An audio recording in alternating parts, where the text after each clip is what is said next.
Us to order at 10:05 a.m.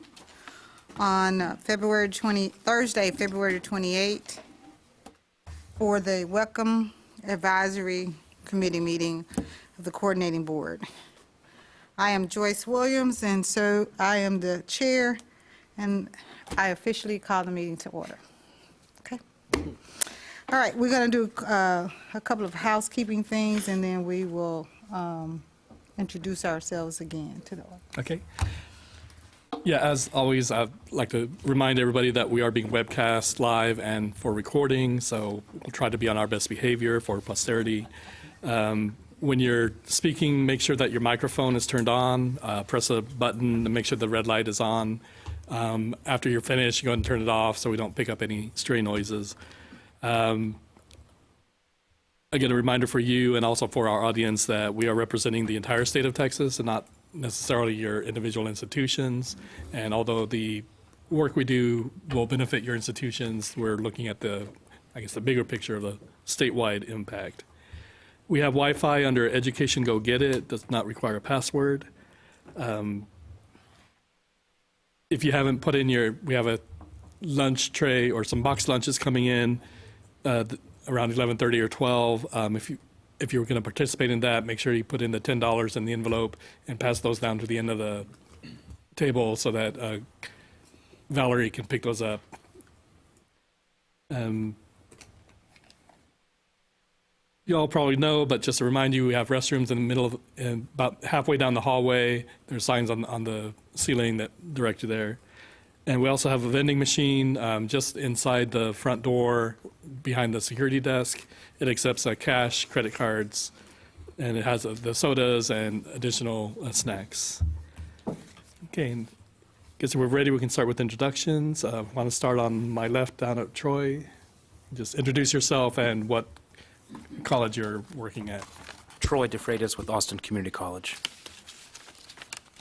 Wayne Shaw, Kilgore College. Rob Blair, South Plains College. Good morning. I'm Joe Arrington. I'm from McLennan Community College. As I mentioned, I'm Dwayne Hiller. I'm Program Director here at Higher Education Coordinating Board in the Workforce Division. Joyce Williams, Dallas County Community College District.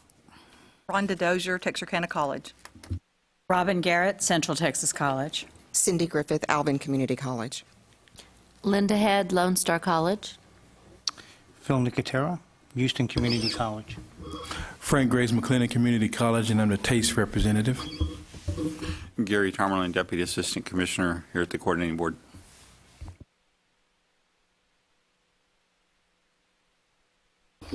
All of you got the minutes that Dwayne sent out for the month of September. Feels like a long time since I've seen everybody. So for, I know the holidays, college schedules, all of those things that have prevented us from meeting, but that's probably why we have a heavy agenda today. So I'm going to ask for approval of the September minutes. They're also in your packets as well. And I want to thank Dwayne publicly. Now, Dwayne, I think this is as public as you can get. Publicly for all that you do in supporting this advisory committee, as well as all the other things that you do. But the minutes, with the minutes and keeping all of our agenda and our data and all of those other things. So thank you, Dwayne. Sure, my pleasure. So if, I know September was a long time ago, but I also know that you all did get the minutes. So if I could get a motion to approve the minutes, it would be great.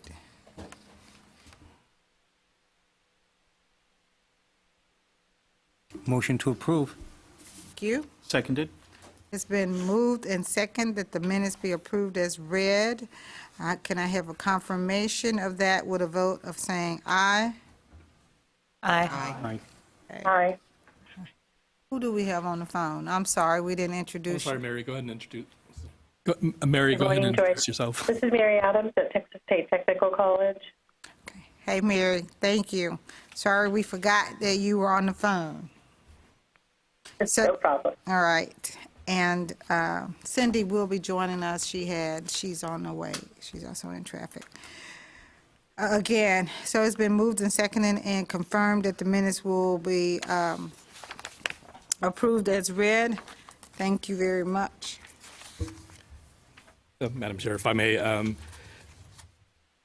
like to, I guess, bring your attention to the next document, which is the membership. And this is showing the expiration of the 2-year terms.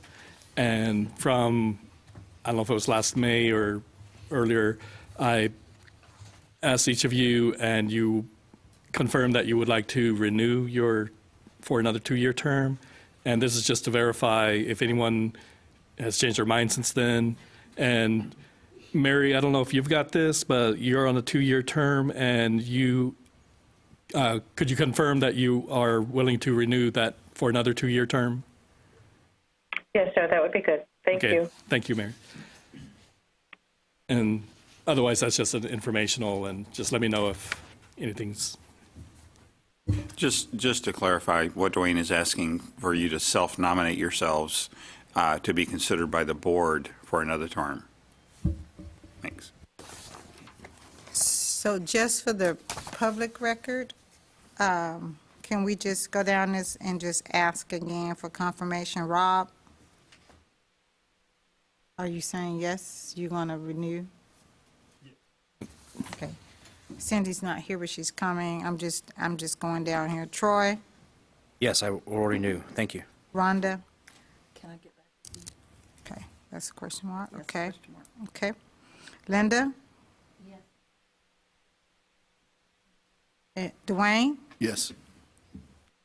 Olga's not here. Okay. All right, thank you. Dwayne, any other things from the last time? No, that's...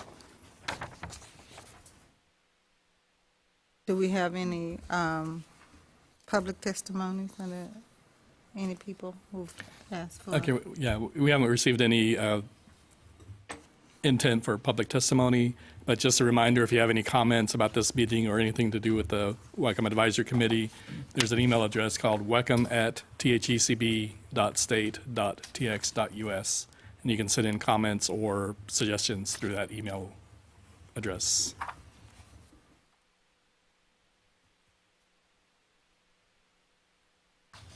Okay, the next thing on the agenda, again, like I said, we have a heavy agenda, is coordinating board updates. Who will be giving those, both you and Gary? Dr. Tomlin? Let's start with Dr. Tomlin. I guess everything, I don't even know what to really provide as an update. Obviously, we're in the middle of legislative session. Too early to really speak about any bills specifically. From a programmatic point of view, I think y'all are all aware, or since you're the WECM committee, we've sent out the WECM comment letter. We've gotten comments. And then internally, we are working on trying to get programs of study back up to speed. I doubt if we get that really, excuse me, and what I mean up to speed is trying to get other committees started. I assume it'll come up in later conversation today, but I think obviously computer science needs to be discussed for numerous reasons. And a few baccalaureate proposals, not an overwhelming number by any means. We're processing those. And then I guess, Dwayne, any other thing that you want to mention that I haven't mentioned? Well, and I think the notice went out this last week about the upper division course manual is now online. So it's thecb.state.tx.us/UDCM for upper division course manual. And that's just kind of a repository of all the bachelor degree, or BAT and BSN courses that have been submitted to us. Again, it's kind of sparse right now, but it's getting... And of course, That is wonderful. And what we're trying to do is obviously put the courses out there, just like we do with WECM and the ACGM, and encourage sharing to the colleges that are either have programs and or looking at programs. And so we got that functionality up and running. And this isn't really something public facing, but it's probably worth mentioning, is in the last 2 years, I guess, we have done significant work on the functionality of WECM. And y'all probably know in somewhere around 2012 or 2013, I think at that point we had 3 different iterations of the WECM database online. And there were manual processes of keeping all those databases functioning for generally each database, each iteration of the database had one legacy reason of why it was needed. And then there's also an internal database that's kind of a variant of WECM that was maintained, and all that's been unified into one system. And really should probably, as Joyce had already said, publicly thank our IT department in the redesigning and optimizing and streamlining of all those processes. And of course, Dwayne and I have been involved in it extensively, but that takes work off of our plates this coming year, I can tell you. But anyway, with those kind of general comments, any questions of anything of interest of y'all's?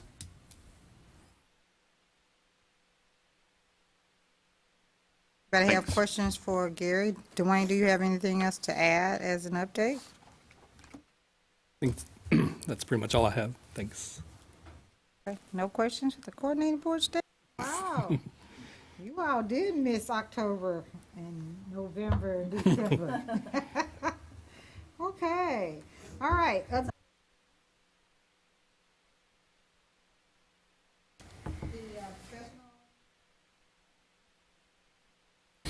Morning. So the Tstc conference coming up April 16th through the 18th will be at the Omni here in Austin. We certainly appreciate the Joyce, your willingness to come and present at to the conference. Certainly the WECM from the advisory committee update. Dwayne's committed to do the 101, kind of the beginning session that we have for the new folks that come. Traditionally, we have about 35 to 40 folks, so a good percentage of the attendees are new folks into CE, so that's been really positive. We will have our change in leadership, and so Vernon Hawkins, who is the current president, will be the past president. So Vernon will cycle in and be in the Tstc rep for their here at the meetings. So other than that, that's an update from Tstc. I got an email this morning from Denny saying that she was sick, so she wouldn't be able to come in today. She's the TACRO representative. Anybody know who's replacing Raphael for TACTI? Madam Chair, currently TACTI does not have a replacement for Raphael. The board is working on a replacement. However, I do have some information, some update information on that conference. The conference is April the 3rd through the 5th, also at Omni South Park. We have, I think we were told, Rhonda and I are both on that committee, we were told that the Omni is booked up. And we reserved somewhere in the neighborhood of 250 rooms, and it's booked. The conference looks like it's going to be a very strong one. The first day, the pre-conference will be Michael Brustein going over the differences between Perkins 4 and Perkins 5 for those Perkins folks. There's also going to be a faculty, dual credit, and leadership track for the breakout sessions, which is going to also include some health science information. On Thursday, we're also going to have Dr. Bell Whelan giving some information on SACS updates and accreditation issues that they're seeing across the Southern Association of Colleges and Schools. So, and that's our update at this point, but we will be looking for another representative for TACTI. Hey, Joyce, if I could. Yes. You mentioned the word Perkins, and I probably should talk about Perkins a little bit. We obviously know that Perkins has been reauthorized, and what is in the final stages is the creation of the transition plan, which will move us from Perkins 4 to Perkins 5. That's a one-year plan, and then we have beginning the conversations with TEA about the development of the new state plan. And so there'll be more information about that coming soon. Quite honestly, the information that we really can know and share and all that kind of stuff is kind of like Jell-O, where we just added the hot water, mixed it up, and I'm not even sure it has started to gel yet. As part of the reauthorization, or maybe say it this way, one of the reasons why Perkins was held up from a reauthorization point of view was this perceived overreach from the Department of Education. And so the Department of Education is actually kind of doing more of a hands-off point of view of not really putting definitive comments out there. They haven't written any guidelines, and they're really leaving it kind of up to the states to kind of figure this out. And so, it's kind of like pouring Jell-O through a sieve or something. It's a bit challenging, quite honestly. But anyway, what is probably important to know, and this will be discussed by Bruce Dean, and I'm sure we'll speak about it a little bit about TACTI, and as we can get more information, we'll send out guidance.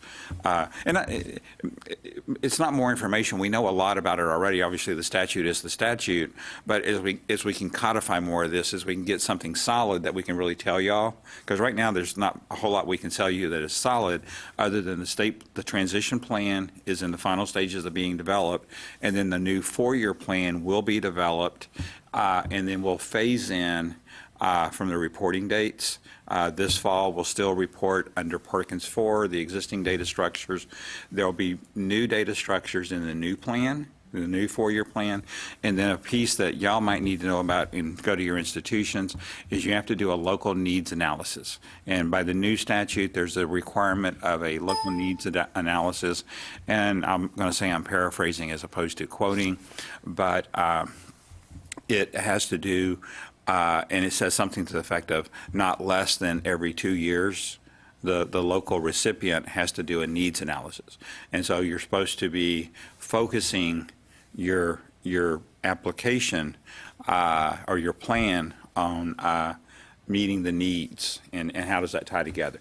But there's still a whole lot of stuff that has to gel on that, hence my Jell-O analogy, and come together for all of us. But as we know that, we'll try to communicate it to you, both through WECM and TACTI and TACE, but also through the liaisons and the chief academic officers and all the groups that we do.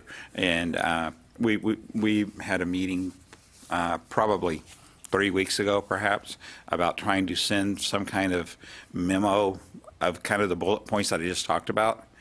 And it would really be kind of a memo with no information in it. And so we decided not to do that at this point. 'Cause I guess the memo, what I just described to you is we don't know a whole lot right now that we can really put in black and white for you. We're on top of it. We're learning it. We know about it. We attended a 3-day institute in D.C. with the Department of Ed and the Octay staff 2 weeks ago or 3 weeks ago. So we'll get it together, and we'll get it together in time for y'all to do what you need to do. But that's kind of all I can tell you right now. Gary, local needs analysis, is that an actual analysis of the local needs or of the local needs courses you might be offering at your institution? No, it's not local need courses. It's local need workforce. And the new Perkins has a larger emphasis on trying to reach all constituents. As an example, special populations, homeless populations, specific requirements to reach out to Native American tribes, and so forth. So it's an attempt to be inclusive, in my opinion. I'm not trying to talk either from a defined state point of view or a defined federal point of view, but I think it's about trying to be more inclusive and bring all constituents into that local needs plan, and then that whatever you're doing and spending the funding, you're trying to the greatest extent possible reach all communities, if that makes sense. Yeah, and how you do that, that's up to you, and how you bring it to scale and so forth. But there'll be a lot more information about that, I think, as we go down the road in the future. Gary, and you're right, and when you start to look at that document that shows the changes from Perkins 4 to Perkins 5, you can definitely see where they're trying to be more inclusive of the population, to include people, special populations as they call them. And of course, that special populations definition has been defined broadly within the Perkins 5.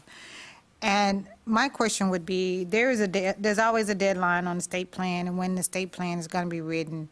So based on that deadline that's set, can you tell us whether, when can we expect it to roll out? Well, the transition plan, I think you'll see later this spring. And I forget off the top of my head, I believe the transition plan is due, and I'm confident on these dates with a level, either May 1 or May 31. And then the four-year state plan will be due, I'm, again, with a level of confidence, a year from now on the same dates, either May 1 or May 31. That's pretty much what I think I recall based on the last time I looked at that. But And your crystal ball, based on the fact that Perkins 5 does expand, for us to be able to look at our total populations, and within that definition of special populations, of course, that requires different equipment, all of those other things, if we're going to put those in our application. Do you think that we will get more funding based on that? I just thought I'd throw it out there. my crystal ball does not tune that channel in. Mm-hmm.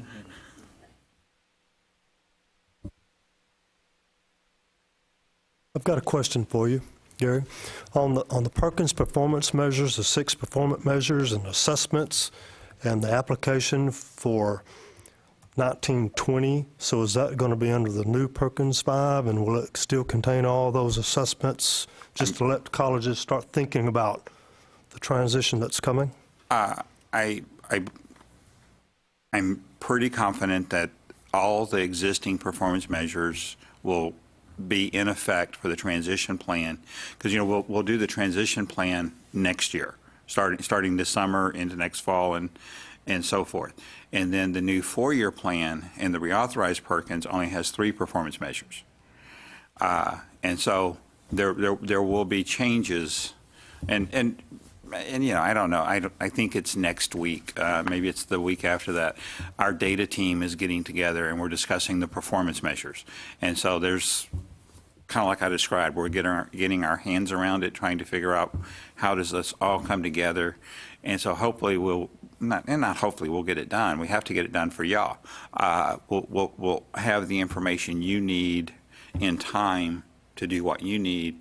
But next summer, you will be writing to the new 4-year state plan, your local need assessment, and those kind of things.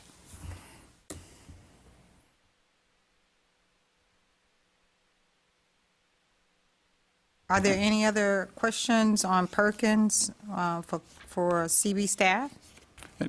And Joyce, let me maybe kind of give myself a way out here just in case. Everything I just described to you is based on my current knowledge, the best information I have right now, what I think, I feel, I believe, all those kind of things.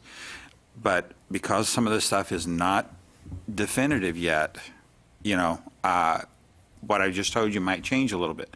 I do not believe there will be anything that all of a sudden 3 weeks from now y'all have to have an entire new data reporting system or anything like that. And I'm using that as an extreme example because we understand that you probably couldn't make that happen any more than we could make it happen.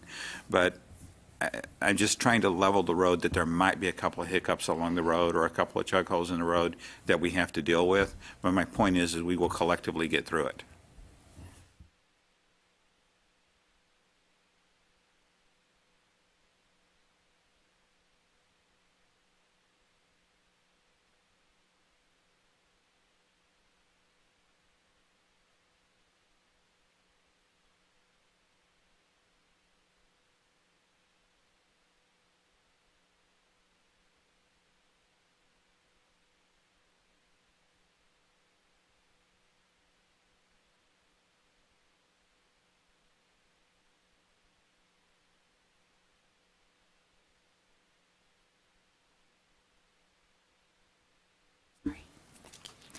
The tech guy told me to turn my mic on because nobody could hear me.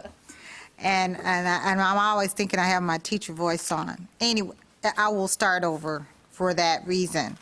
And that is the next item on our agenda has definitely speaks to the role of this committee as well as the role of the coordinating board.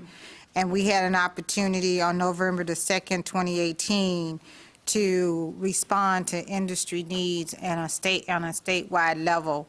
And working with two of the largest employers, and I'll just say employers that influence cloud computing in our state, and that's Rackspace and Amazon. We had an opportunity to meet with 19 colleges within the state and Rackspace, and staff from Rackspace as well as staff from Amazon to come in and actually talk about cloud computing and their needs, and where those needs would need to have us make some changes in some of the WECM courses that we had. And we came up with the terminology cloudify. And so I think it's cute because people across the state are now using that terminology. We cloudified courses that were in the WECM and making some recommendations. So we'd like to bring those recommendations forward to this advisory committee today to have a discussion and have you approve some of those recommendations. So we had some members of this committee actually be facilitators and be hands-on involved in the process. So I'd like to be able to hear from them so you won't just hear from me, and then we can also hear from coordinating board staff. We had pictures, but I guess Dwayne didn't put those pictures up. Oh, I can. You can, yeah, we have pictures actually from the workshop, so you have a copy? Yeah. And So Joyce, that- if I could, something that we probably should include in the update, and it's related to this item, but we should probably take one step back for a second, talk about the update you provided to the board last month. Yeah, we could talk about the update, but, because I did, on your behalf, provide a update to the coordinating board's board that spoke to this actual event and what our role is as a committee and why, and give them an update on the things that we've been doing, the courses and what are the triggers, and the fact that that Amazon had gone to the governor's office to talk about what the needs were for them as an employer as they were considering moving into Texas, and also their tier partners that were using the AWS security systems. And they mentioned at the governor's office the coordinating board in collaboration with the WECM Advisory Committee. So they had mentioned our role. So as a part of that, I took the opportunity to thank the coordinating board's board for their support of a WECM Advisory Committee and their support of the coordinating board staff for supporting this initiative along with other initiatives for WECM Advisory Committee. And they were very pleased. Do we have slides? Can we see your slides that you presented to them? Or did you not present No, slides? actually, I can do things off the top of my head because this one I know. So, but Dwayne has pictures of the workshop. Robin and Cynthia, I'll call you Cynthia, can also talk about that because they worked intimately with faculty and also with the employers that were there. So I'll let you guys kind of talk a little bit about the workshop. And Dwayne, do we have some more pictures? Do you want to go kind of look at the pictures first so that you can get a feel for what? Here you go.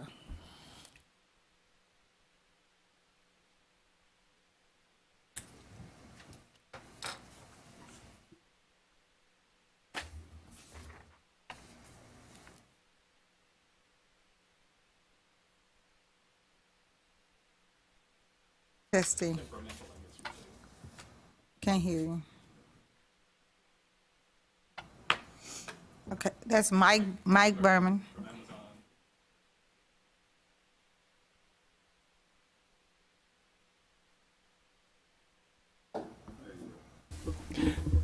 So we're pleased to have Mike Berman from Amazon at the workshop.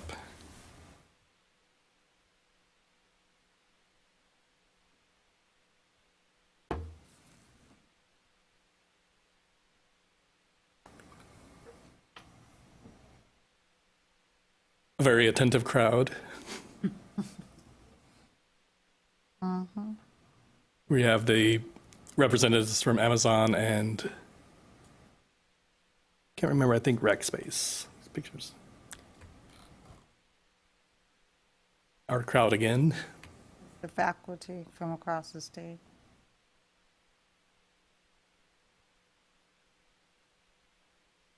And this was a double hipper from Robin, explaining to people that these courses will be offered statewide.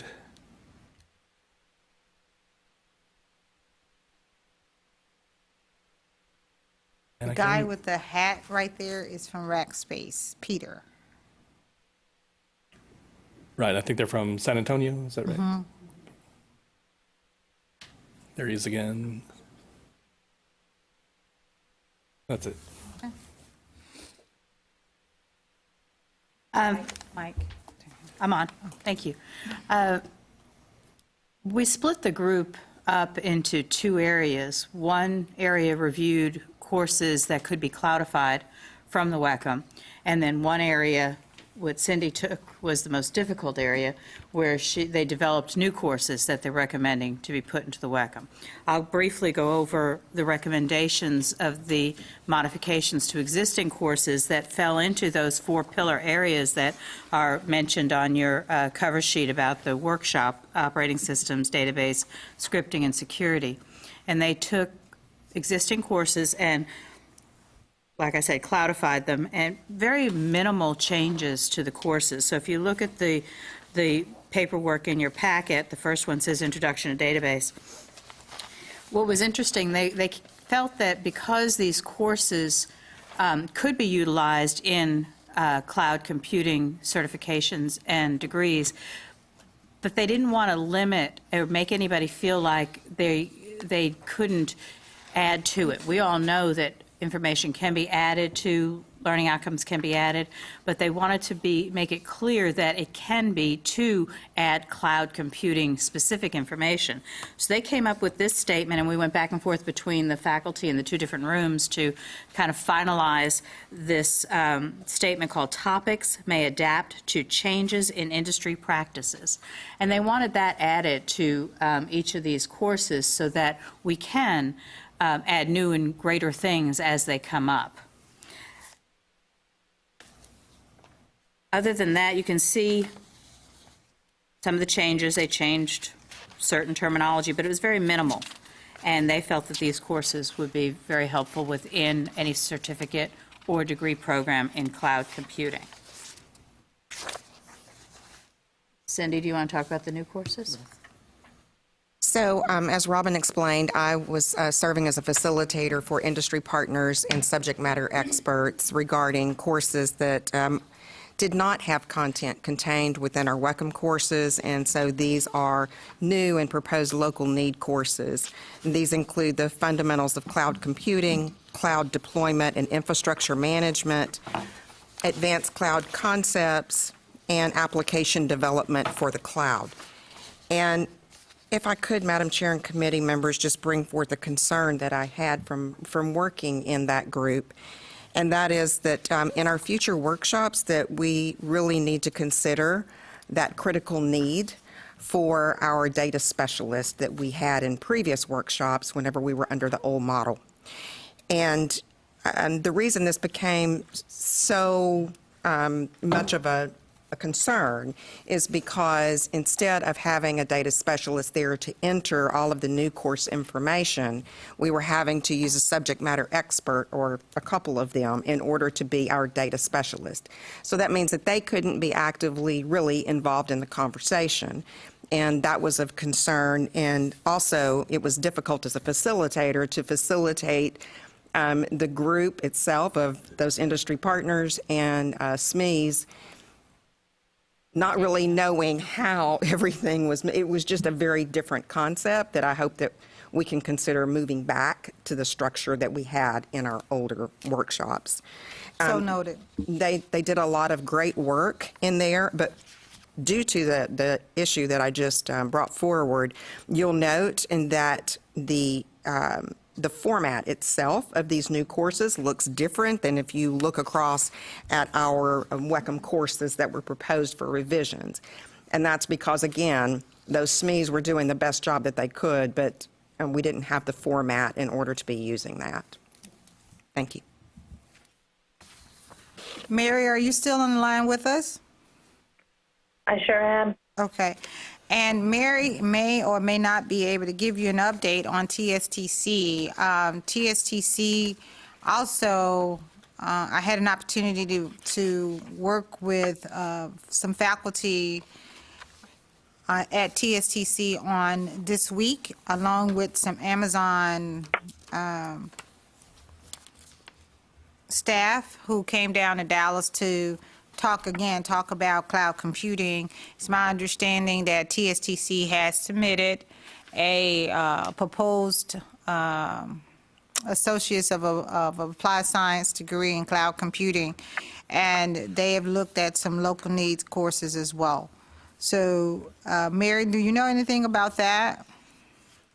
No, I wasn't aware of the meeting, but I did have a question whether they were representing TSCC at the workshop. So I was going to follow up with you or someone else about that.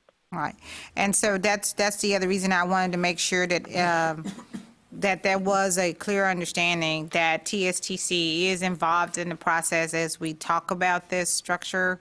As we talk about the entire state, that TSTC is at the table because they are currently an AWS Academy, like those other 19 other colleges or representatives, part of those representatives that were here at the workshop. Most of them have AWS Academies at their institutions, and so therefore they were represented. So I wanted to make sure that you knew that while TSTC may have not been at the workshop, they are included in this notion of statewide and part of the conversation. I appreciate that. Thank you, Joyce.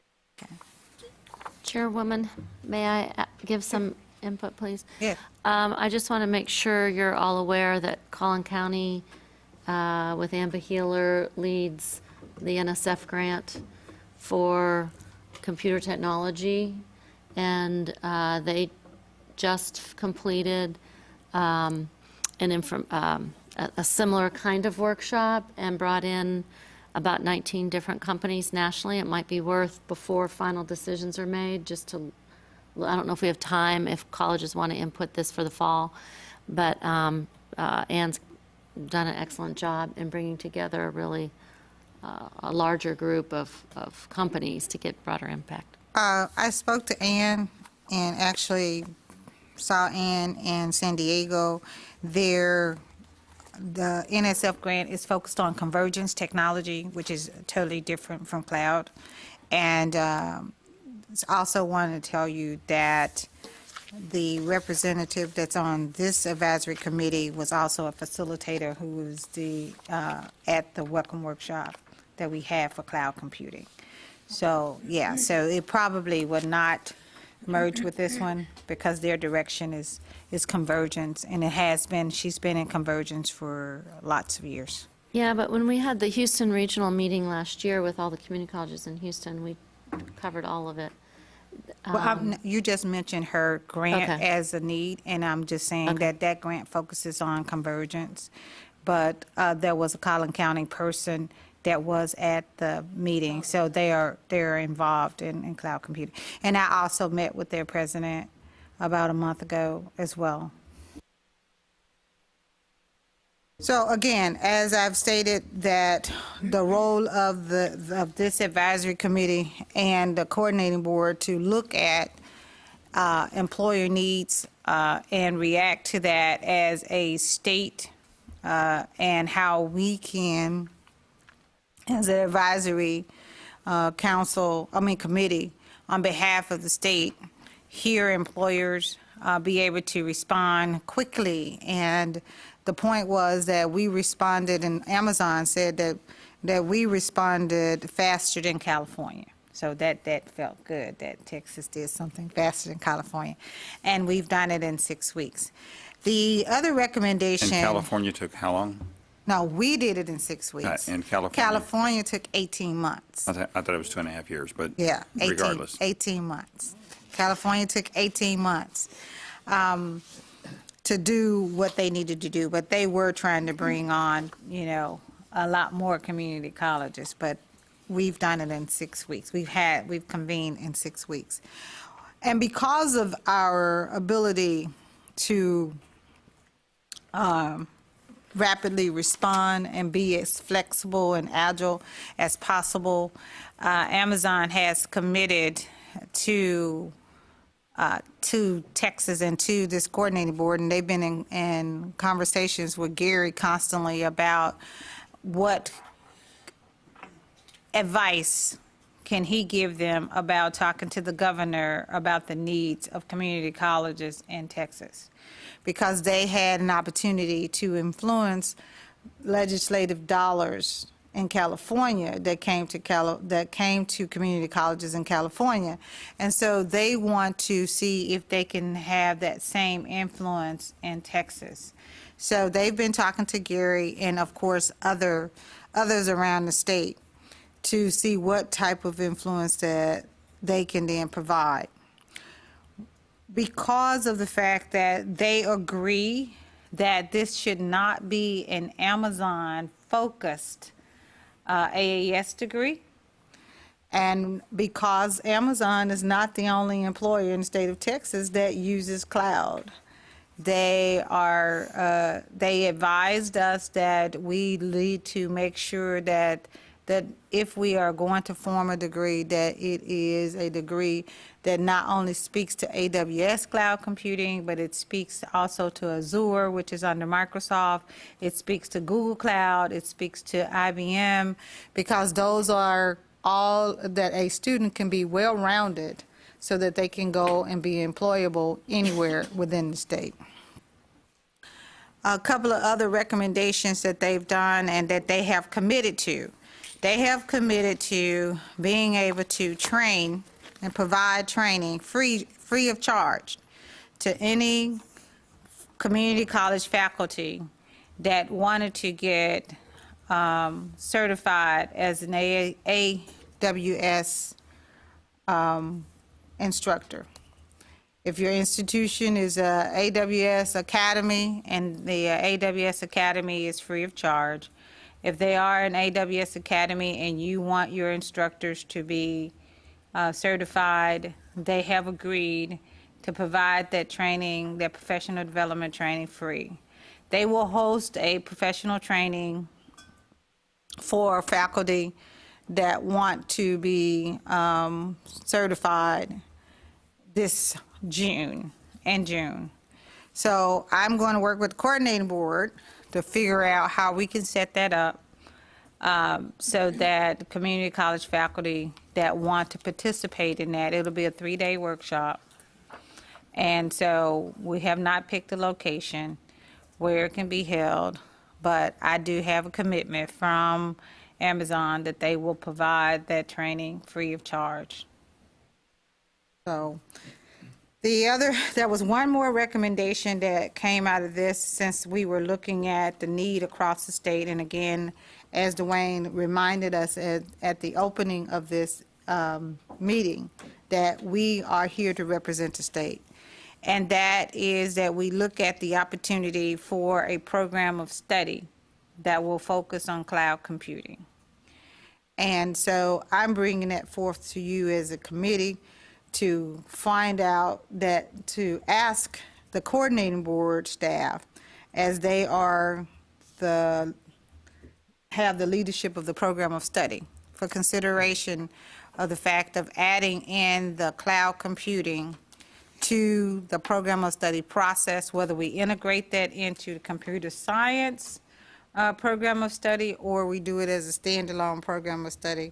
But I'm asking you to approve us to be able to recommend that we add cloud computing as a program of study. Now, I don't know, because I am not the content expert, if cloudifying courses gives us that ability for colleges to be able to integrate. But again, I think based on the local employer interest in Dallas, based on the community colleges that I've talked to and their leadership team, most people think that if we do not have something that says cloud computing, we will stay within where we are in our structure. And so being able to look at a program of study that is across the state, because again, it is based on the needs of employers that have the same need across the state for the same talent. So I just wanted to have a discussion about that, please. And if you have seen a need in your area, or you've been discussing this at your college and/or employers or institutions, I'd like to hear from you as today as well. I have an opinion. I learned past couple of weeks that there's a couple of drafting programs of study, which I think is a great thing. There's a general drafting program of study, and then there's also an architectural specialization. So if through CIS, if there could be a general CIS with networking database, and then also be a cloud computing specialization, I would certainly be in favor for that. Anyone else who maybe have heard from employers or faculty or students in their institution about cloud computing? Or We have, but I'm not the subject matter expert. We opened our new Computer and Digital Technology Center about a month ago. So Dean Kim Hubbard is our expert if you want her to give some input. Joyce, if I can make a comment, please, kind of in response to Rob's comment. You know, when we convene the committees for the programs of study, the committees then have the conversations organically about what are the career pathways or the tracks underneath this program of study. And so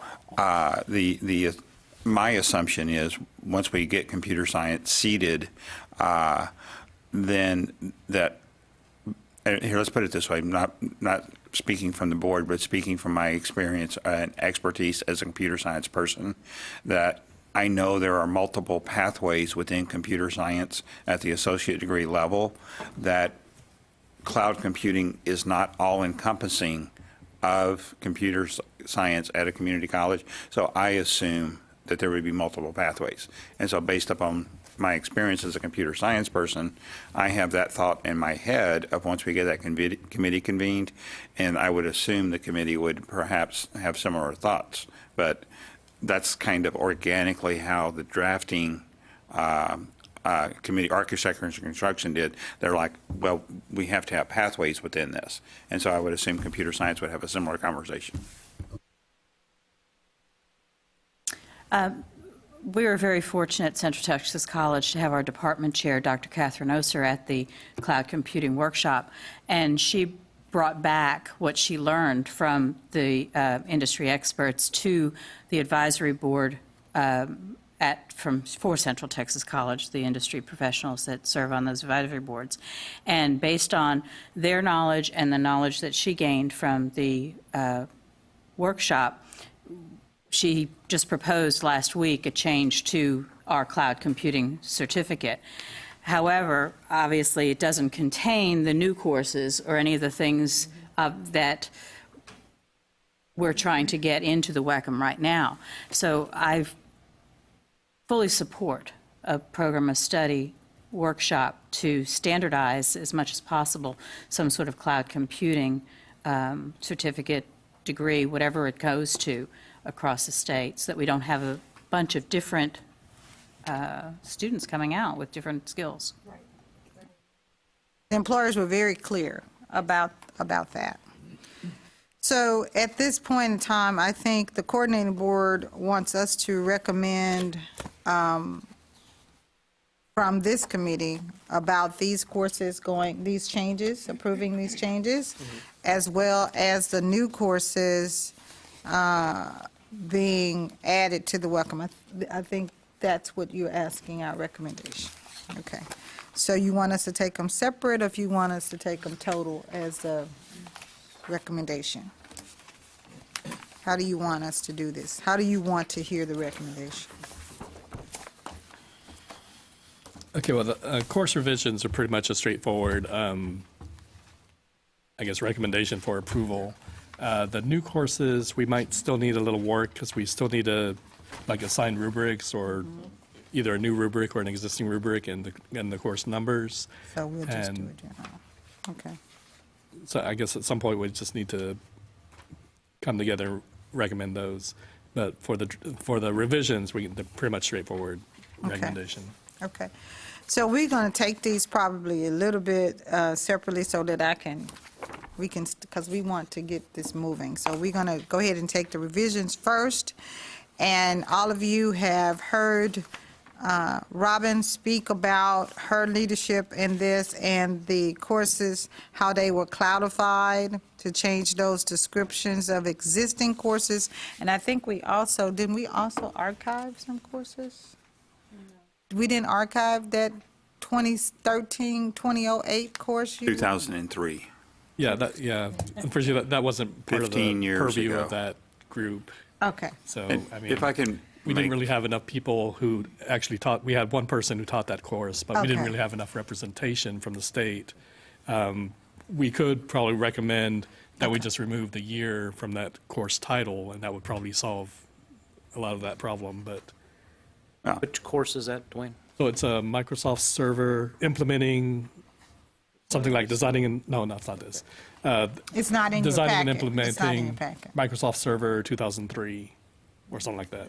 It was a course that came up as part of the rubrics. It's an existing WECM course. It's an existing WECM course, and because it said 2003, and it's still in the WECM, and this is now 2019, the concern was, are we still teaching a course that was relevant 2003, 2004, just because it was a Microsoft?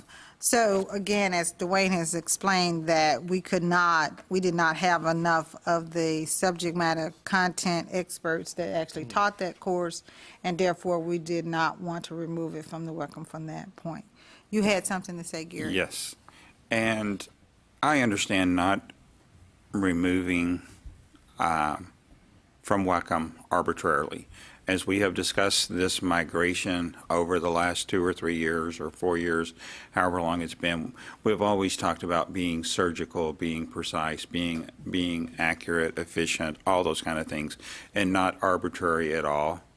But I made the comment during the workshop that if I was a computer science faculty member or, a department chair or something like that, or an employer, and I looked at a student's transcript today, and I saw that they had taken a course about a 2003 software, I probably would not give credit from a transfer point of view. Every institution has their own policy.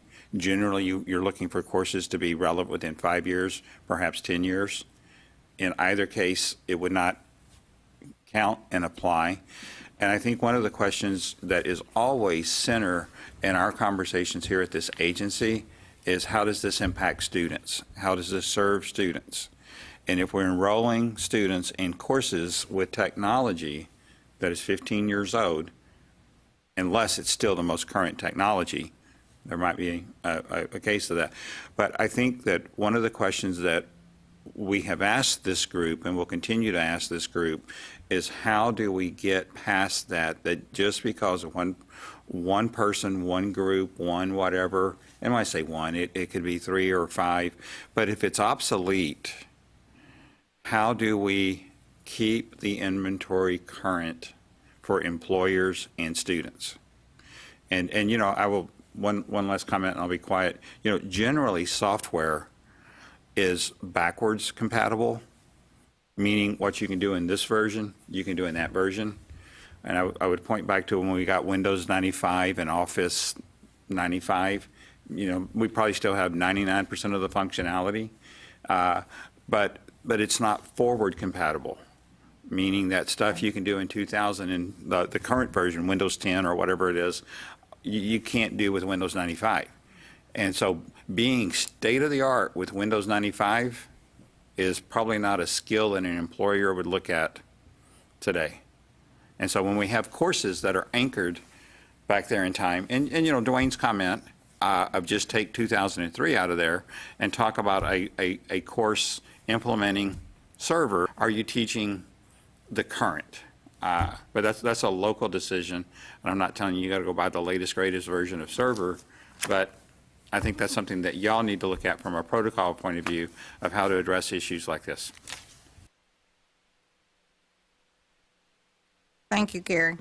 So you've heard the recommendation that we liked based on Robin's meeting with faculty and employers and the changes that are before you to cloudify these courses, existing courses, into the WECM.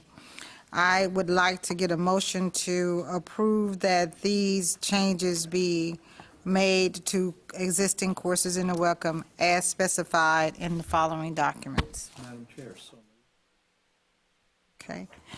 It has been moved that that we are recommending to the coordinating board that these changes be accepted as submitted by Robin team and faculty, representing the faculty at the workshop.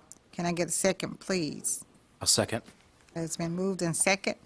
I'm going to ask for a confirmation vote of aye, that these courses be changed in the existing WECM to be cloudified. Aye. Okay. Aye. Thank you. With that, that closes that recommendation, Dwayne. Now, for the local need courses,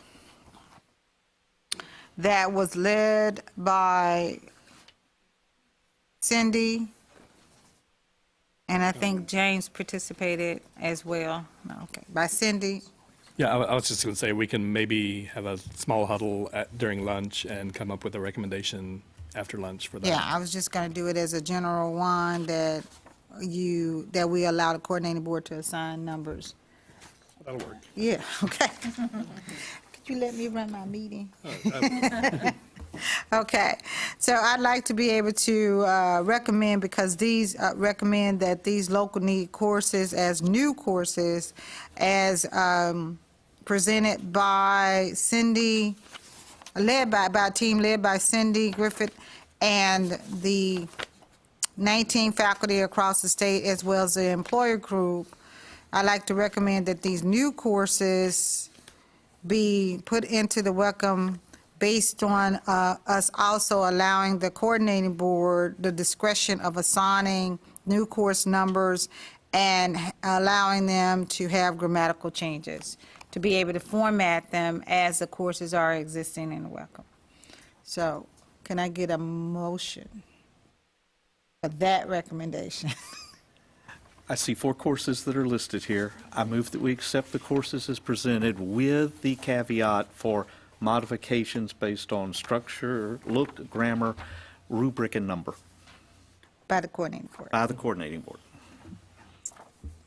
A second. Okay, it's been moved and second that we allow the coordinating board to make modifications that are necessary without changing the intent of the course based on the workshop that was presented, and that we accept these as new courses into the WECM. So can I get a confirmation vote of aye, please? Aye. There's your recommendation on that.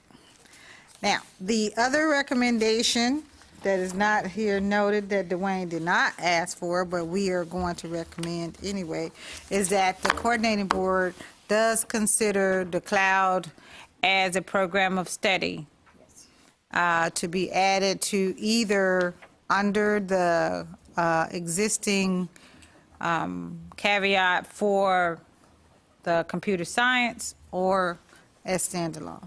Can I get a motion to approve that recommendation? I'll make a recommendation that we have a program of study in cloud computing or part of the computer information technology area. Thank you, Robin. A second. Joyce, does this committee have that authority to do Yes, that? we do. Okay. because it came out of it came out of, thank you for asking the question. It came out of a review of a workshop that we did, and it was a recommendation from the employers that we have a program of study. Yes. Okay, let me ask a follow-up question to Troy's. Are you recommending the development of a program or study, or are you saying this is a program or study? Now, we're recommending that you have a program, that you either develop a program of study or this becomes a program of study under the existing program of study for computer science. It becomes a pathway. Okay. Could I maybe suggest that as a motion, and I don't know where we are on Robert's Rules of Orders and that kind of stuff, and I don't even know if we even formally need one or not, but I would suggest a recommendation that says something to the effect of that the Computer Science Program of Study Advisory Committee, when convened, either develop a program of study in cloud computing or consider this, what was done in this workshop, as the program of study. That's what she did. That's what I wanted to, that's what I meant. Okay, that we're good on, and I think that soundly addresses Troy's question and my unstated question. Okay. So can I get a second? A second. Okay, it's been moved and second. Can I get a confirmation of aye, please? Aye. All right. Dwayne, those are our three recommendations based on the cloud computing workshop that was held on November the 2nd, 2018. And you want to break the lunch? Oh, We can do one more okay. pretty quick. All right. Okay, the second one, we're on agenda item 7. Consideration of recommendations for program of study subcommittee to archive WECM courses. Okay, And these are the next two handouts in your packet. First is just a list of the courses that have been recommended for archive and recommended for revision. And the second handout is courses that have been recommended for revision since our last, the last report. And they include HVAC, dental hygiene, and respiratory care courses. so, Just to be clear, that the list of courses on the summary sheet are cumulative, so they include all the construction and drafting courses that have been previously reviewed. so are you saying, Dwayne, all of these courses are courses that were reviewed during the program of studies? Right. Okay. And based on the recommendations of those program of studies that were formed, these are courses that were either as a result of the program changes of the program of study, these courses will no longer exist, or they were revised. Right. And mainly the ones to be archived were basically duplicative of existing courses, and so they modified the existing courses to include the outcomes of those courses. And so the outcomes themselves will still be available in the WECM, but it's just that the duplicate courses are the ones being archived. Did everyone look at and get what they're saying? Okay. So, go ahead. A question. May I make a request? Would it be possible to have this information prior to us arriving at the workshop, to give us an opportunity to digest and review this ahead of time moving forward? I agree with Robin, and because I do have a question, looking at some of these courses, knowing that, for example, drafting 1325, I'm going to assume those outcomes, as you said, were moved to another course. I don't know if that other course also includes additional outcomes that were not part of 1325, which is being used in, I know of 5 programs outside of drafting and construction that don't have anything to do with a drafting degree. But if that class goes away and there are other outcomes in, say, technical drafting, if that's what they moved it to, that are not required for print reading. Again, so I agree with Robin, if there was some way to be able to see what that change was, where those outcomes went, that would be helpful. Let me ask this, Dwayne, these specific programs of study, when are they to be implemented? And these are, I Fall guess they'll be 19? available fall of 19. Okay, So, and again, we normally give a year for transition. okay, available for 2019 fall. So what's the latest that this committee could approve this so that And- this can be put out there so colleges will understand if these courses were archived and they can no longer use them, so they can take them out of their existing degree plan. If these courses were revised, so that they can then now adjust them. So what's the latest? I know the latest Yeah. time is really today, but I'm just asking. Right, because and I in, got concerned. yeah, like in previous years, we'd had workshops in the summer, and those were available that fall, and then we had a year of transition. So I know this summer would probably be pushing it, but I think by our next meeting, when we decide that to be probably in May, or, Okay, so I guess I'm just saying, if we want another another quarter, I guess, to review, and I can send out the more information about the actual course changes that were made to the committee. And we can review it and get it on next meeting agenda. okay. Does everyone feel a little bit more comfortable with that because of the impact of these courses? There are just a couple of items on this. One is when our catalogs are produced. And so it would be nice to have a schedule where we, this is, the last date or something for deactivation so that we can inform our colleagues as to, I mean, if it's worth taking out, it's probably worth taking out for the fall, but our catalog's finalized tomorrow. So, second thing is the crosswalk. I think what you're asking for is a crosswalk that shows this is what's being deactivated, this is where the outcomes are going, so that we can see that. Because we're representing the state, right? So we might want to ask other people. Speaking of that, clarify if I am wrong, but if this activation was published this August, heading into fall, folks who are using those courses still have that year to do something with them, comment on them, Right, they review them, can- look at them. It would not be in time for the catalog implemented this time. It would be catalog implementing and whatever that next cycle would 20. be. 20. They will just be available for people if they wanted to use them. The programs and the new courses in the program study would be available this fall? Right. Is that what you're saying? Right. But they can still use the old courses this fall? For now. Which we wouldn't have two different course descriptions for the same course in the fall, in the welcome. Right, no, it would, I mean, you would, we have the report that shows the old and the new. And so if you have in your catalog the old description for, it's still valid for another year.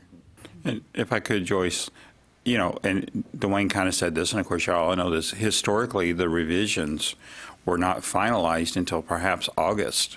And so to your point, Joyce, if drafting 1309 or whatever course is in question was revised through a workshop in a given summer, the new description would have been put into the WECM database on or around September 1 of that year, and then any archive courses would have been deactivated a year removed. And so in essence, this is about 6 months in front of the historical or legacy process. Right. Okay. So are you all asking for another quarter so that you could get this information to look at true impact? I'd like to offer my perspective on this, if you don't mind. Yes. I'm a little confused about My understanding, Gary, the programs of study, you brought in specialists from the industry, you bring in faculty from colleges, you bring in secondary faculty as well, you have specialists that are going through all these courses, making these changes. I'm not sure what I'm going to do with this, not being a CAD specialist. Am I going to take it back to my South Plains College CAD program and say, look through this and see if you agree with these changes? I'm just not sure what the delay is and what I'm asked to approve, because I'm not a specialist in that area. I'm not sure, but based on the difference between this list and the cloud computing. There's already been specialists that identified what changes need to be made that are current technology. I'm not sure what my role is. Okay, and I think those who have asked for some more time, can probably give you that, because what you would be looking at impact. What is the impact on other programs other than programs that are directly there, CAD, or impact on your college, or impact on your dual credit, or impact. Not so, because the Programs of Study Committee was looking at CAD, the program, and so the impact of that. So, and understanding, because they need a clear understanding, because some of the committee members that were on the Programs of Study, the faculty that were there, were confused or walked away with some type of confusion about whether those courses that they were changing were going to be archived, or whether they still were going to be used, and could they use them the way they wanted to.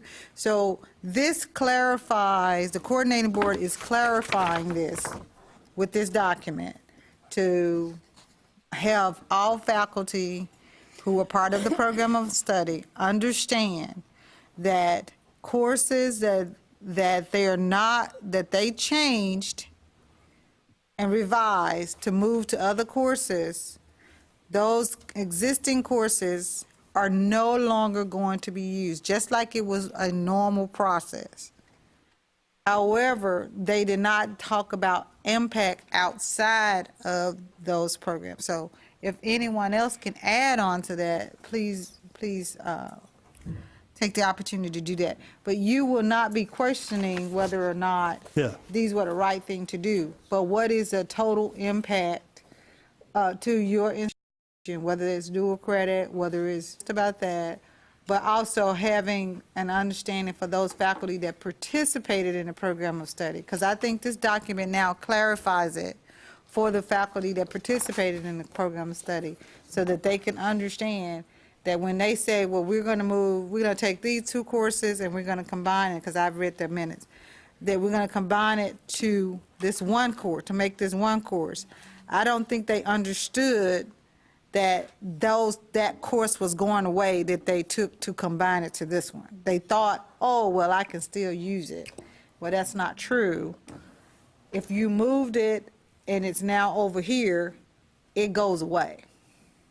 And so did that now impact a dual credit course that you have set up? And if so, that means you're going to have time, a year, to then change your agreements for dual credit. It's those kind of things, Rob. Sure, and I understand that. And as far as South Plains College and me having this information, yeah, that's great. It's more time.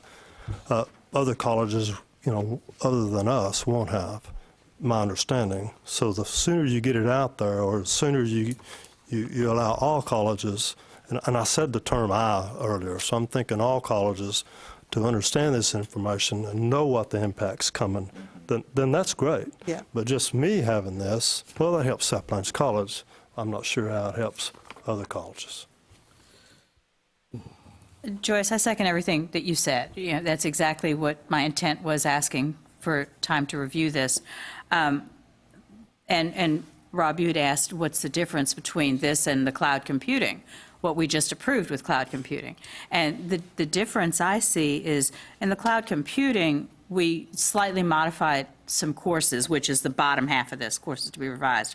I think what we really need to, as I use the term, digest, is the impact of the courses to be archived, where the cloud computing workshop didn't archive anything because we didn't have the experts there. The experts were here, but what is this impact, as Joyce said, from a wider perspective than just that one degree program that they were focused on, or the several degree programs? Is that line with what we're talking about? Does that clarify it for you, Rob?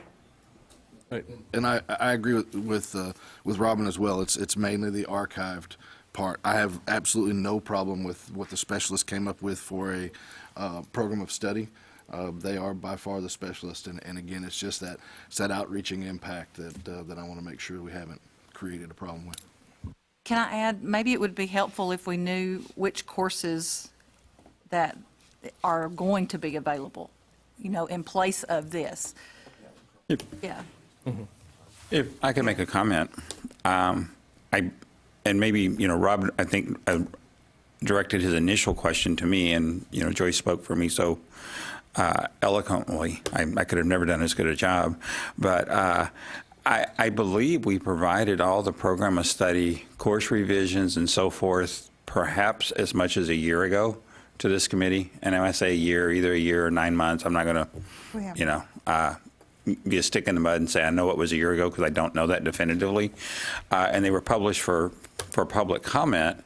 But and I'm not opposed to the impact, the time, but quite honestly, the same type of outcomes, changing, revising courses, recommending for archiving and stuff, historically, as I said earlier, would have happened somewhere in late July, I believe, is the earliest it ever occurred, and I think very early September is the latest it ever occurred. And I could be wrong on those dates by a couple of weeks or so. And so it's the same process. And as I said a minute ago, we're literally 6 months in front of that process if we put all this out there now for the impact and the consideration and the time and all that kind of stuff. And so I don't really, I guess my question is, why do we need more time if we're making more time available? Madam Chair, Yes. may I ask a question of Dwayne, please? This is just for point of information only. Dwayne, during the POS workshops, are the participants provided with the frequency charts at that point in time? Yes. Okay, thank you.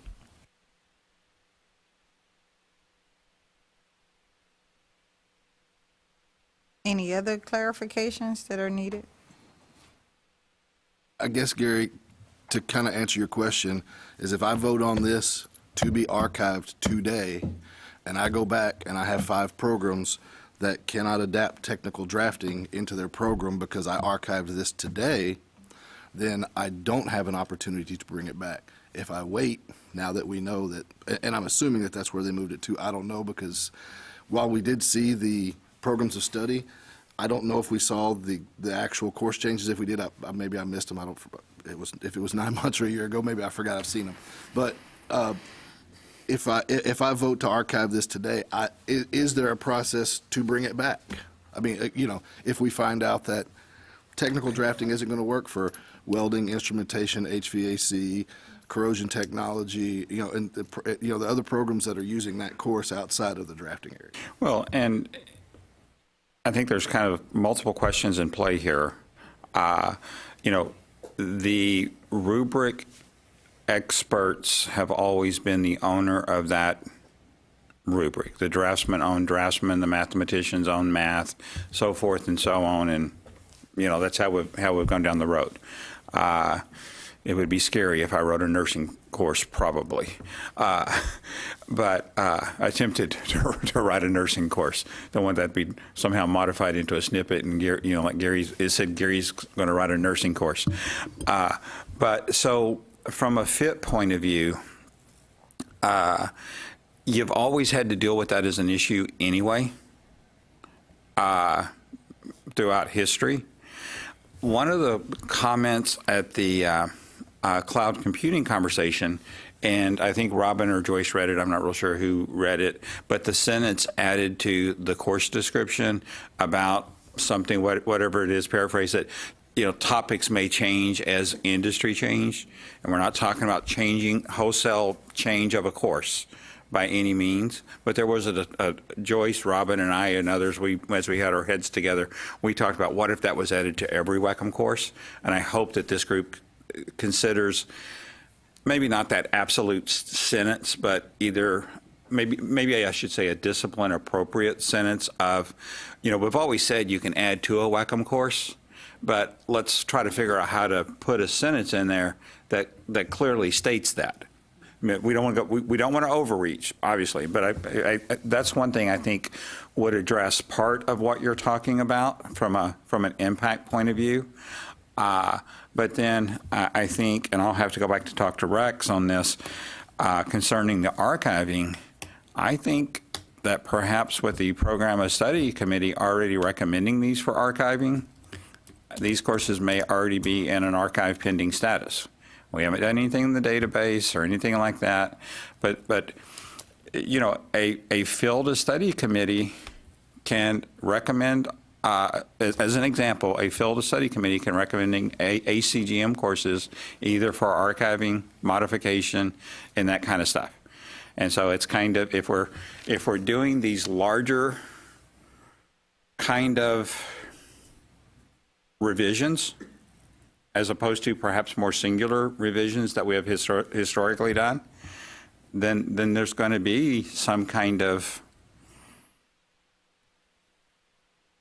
cross communication, I guess, if that makes sense. And I'm not making those as definitive statements today. I'm just telling you that my spin on it and my interpretation of that's kind of where we are, but I will obviously consult with the higher powers. And so if y'all want to table, we can bring this back and y'all can talk about it again. Joe? Madam Chair, a question here. Let me ask a question if I could. Dwayne, I think the concern I'm hearing is if we archive these courses, what's the collateral impact of that archiving? Okay. Linda, I think I heard earlier that when it comes to building catalogs, you need to know what's coming down the pike so we've got time to build the catalogs. But also that too, okay. I guess my question is on this list, there are 9 courses listed for archiving and 31 listed for revision. Can we split it? If the revisions are not a concern, I didn't hear that as a question, could we go ahead and move those forward so they can get out and get working? If we need to look at courses, now we're only looking at 9 that are archived, and as Dr. Tomlinson said, that process may be rolling, but we can see if there's any collateral damage that was not anticipated in the archiving process. Could we split these? My thought is to allow more time. If we're talking about time, then I'm sure colleges, this is February. Colleges are making curriculum changes now. And I know at South Plains College, Academic Council is coming up at the end of March. So we're getting all that together now. And so if colleges had the option of either making these changes now and then mandated, given a year to mandate the change, the following year, then that would be a benefit. That would allow South Plains College and other colleges that are making those changes now not to have to revise next year one time instead of possibility of 2. And Dwayne, just for clarification, if I can, Joyce, wasn't all of this information distributed publicly over a year ago? And Over a year, but yeah. do what, Joyce? I wouldn't say over a year, but you're right. It Okay, was. about a year. Yeah. I mean, and so from, to use a military term of shock and awe, I'm not real sure there's any shock and awe here. But obviously, I mean, as I've already said, I think y'all can, take the action you want to take. I'm just trying to provide the information, the history, if you will. Second. Oh, I'm sorry. Answer his question. Yes. No, I'm sorry. Yeah. Let's say we sent these out when we sent out the program of study for comment. Got a few comments. Right. And made That's what's. changes. I guess what I want to focus on is we're not going, we don't need to make these immediately. Like, I was talking about what Dwayne was saying earlier, is you want to bring these to your, and what you were saying, the faculty who are the experts, and say, are they used in other programs? Because a program of study, faculty just worked in drafting or HVAC or whatever. And so they don't have that, broader perspective. And actually, they were actually reluctant to archive any courses at all until we told them that the archiving isn't a final process. It's more of it goes through a comment period. So although the page, and I kind of wrote this in haste, it says to be archived, it really should probably say to be archived pending, because this is putting them into a pending, that comment period that we can get input. It's not going to hurt anybody to leave a course active, if you're still using it. But, so it is the archive pending process. Okay. Linda? Yeah. I think that all I'm asking that would help me is, one, that we get it ahead of time so we can get broader input. And two, our WECM protocol manual is so prescriptive and so well done and so detailed and all that. And then when we get this, it would be helpful to have that. In June 2018, a workshop was held. Blah, blah, it went out for public comment on this date, that sort of thing. Just a little bit more information. So, yes, that would be, that, and then I think we'd feel better because we would know officially these things occurred. Now are you ready to vote on it? If I just want to add something so that everybody is aware and kind of bring everybody here. Probably, Gary, because this is our first one, and that's probably why we're being cautious. And because of the fact that drafting was a big issue for this committee, because of the impact of the fact that you had that introduction to drafting course that was in a lot of the programs that, and also were in dual credit, and that you did receive a lot of comment. There you did receive several comments from the field. There has been some confusion from faculty who were not clear on the program of study when they were involved in the program of study, whether these courses are actually going to be archived or not. And so probably because this committee, it is our first one, and you're right, we did get copies because of that. We got copies of all the minutes. Everyone on this committee, Dwayne sent out copies of all the minutes for all the programs of study. And because of the fact that I had faculty on the program of study committee and there were issues that they had, I read every one of the minutes and I read whether or not they were in attendance. So I could say, you voted on this, you knew. So yes, we did. You were right. We got all the minutes. Dwayne supplied them, the coordinating board staff supplied us every page of that. You're right, that was about a year ago. And we've all probably slept since then, except for those who may have, like me, where faculty were just right in my face on several of these items. And because it is our first one that we're looking at for recommendations, we want to make sure that we get it right and we do due diligence.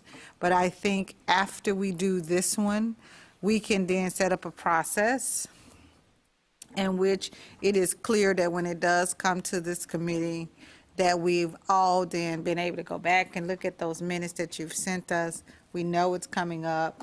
We have an opportunity. We've talked about impact, and we may be able to, as you've said, take it in separate things that may be our process. So if you would give us the leeway to table this recommendation until our next quarterly meeting, where we will have time to be able to do some due diligence and understand and take ownership of the fact that you did give us the minutes and go back and read those so that we'll have a better understanding and not put more work on you that you've already given us, of information that you've already given us. And Dwayne can resend those out, but committee members, we did get all of those detailed minutes and dates and times. What we did not have that we did ask for was a schedule that would help us look at when the program of study met, when we're planning on archiving, and when is the implementation date, final implementation date, which is perfect that we're 6 months ahead of time. And so now we'll just only be 3 months ahead of time. I think it would have helped me personally, and if we could put this in our process for moving forward with this, if, right, and you're right, we did know this, but we didn't know we were voting on this today. So I came ill-prepared to actually vote on this. And had I had, even if I had had this list a month ago or 3 weeks ago, I would have given me time then to digest it and be able to Go back and look at your minutes. right, and look at those minutes, and then come to the table today with a vote. I guess that's really what I meant when I was initially raising a concern. So Dwayne, are you okay? We are going to, I'm going to ask for a recommendation that we table this at least until the next meeting, and for us to do this right and to also develop a process going forward, as Rob said, so that we won't have to be where we are now and look like we're questioning those subject matter experts, those employers, and also being able to give the field a lot of time to be able to have consideration. But because this is our first one, in which has been brought forward, and there are others that are going to be coming forward, I understand, throughout the rest of this year, correct? You have had 3 programs of study already, right? Are is this These are a including- compilation of all of them? Oh, okay. Well, good. Great. More to come. Yes, more to come when they get them back on track. And so then we'll have a fine-tuned process. Joyce, I wonder if we can consider Joe's recommendation to divide the courses to be archived, separated from the courses to be revised and I put on don't see a problem with that either. It's up to the committee. And You may- all want to also then consider Joe's recommendation. Depends on how the coordinating board wants to move, whether they're going to be able to move in pieces. What I heard from Dwayne was that there's no urgency at this, today, to move them both forward. But if there is, because of staffing, we know how that could be. If there is, and their recommendation is they would rather have something. Well, let's, and I'm really going to rely on Dwayne here from a process point of view. And Dwayne, the courses that were revised, well, in my opinion, we have 2 choices. We could go ahead and put them out publicly now as an Excel spreadsheet, Word document, whatever, or we could put them in the WECM database. And so, Dwayne, I guess, and what would be the ramifications, Dwayne? Because we've always had the time lag of you could change your catalog. We know you're doing catalogs right now, and Linda's is going to be finished tomorrow. I guess, what are the ramifications of if we put it out there as a list, or if we went ahead and put them in the database now and finalized this and got off our plate? And I think we should ask Dwayne from a technical point of view on WECM first, and then maybe y'all discuss it from an implications point of view and try to figure out, and I think that would guide your decision to the questions. Yeah, I'm not sure what the question is, but I mean, obviously I was saying we can put them in the database, have them, available for review, and, with the understanding that they won't be mandatory until a year from now, well, over a year from now, academic year. And we will have time for comments if we decide to reverse any of those, there won't be an issue with that. We can do that fairly easily also. Okay, let me interrupt. Reverse, because I'm pretty sure, and I think Rex has came down here and talked about this, that if a program of study made these revisions, But I guess I'm thinking more of the archived courses. well, that we can reactivate courses. I'm not making a final decision right now, and that's why I said earlier about if you want to, put this off for 3 months on the archiving course, we can have a chance to talk about it.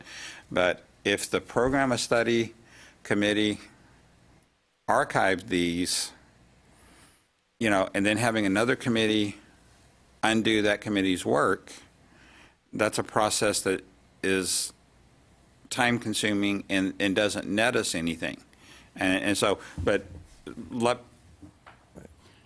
me work on that in the interim. And so I just want to kind of caution that Dwayne's guidance on you can undo these may or may not be, Well, then we would have to then look at WECM protocol, because we have something in WECM protocol called archive pending. So I would assume that the program of study committee understands that ACGM process and WECM process is a little bit different, and that it was explained to the program of study committee that when they recommend archiving a course, it goes to archive pending, to a pending status. And then within that pending status, then a course can be unarchived for several reasons. Now, that's in the protocol, WECM protocol. So now, if we're saying that if a program of study, if you're now saying, or you're now clarifying that the program of study process is like the field study process, in which archive pending would not exist for a WECM course, that they would actually be, when they recommend that it's going to be archived, it is going to be deleted and it's going to go, then that is a conflict with a standing committee's already written protocol. So I would have a concern if we're now saying the program of study can archive WECM courses without it going to an archive pending status based on our WECM protocols that are already written and that were already established and adopted. So those should have been already explained to the program of study.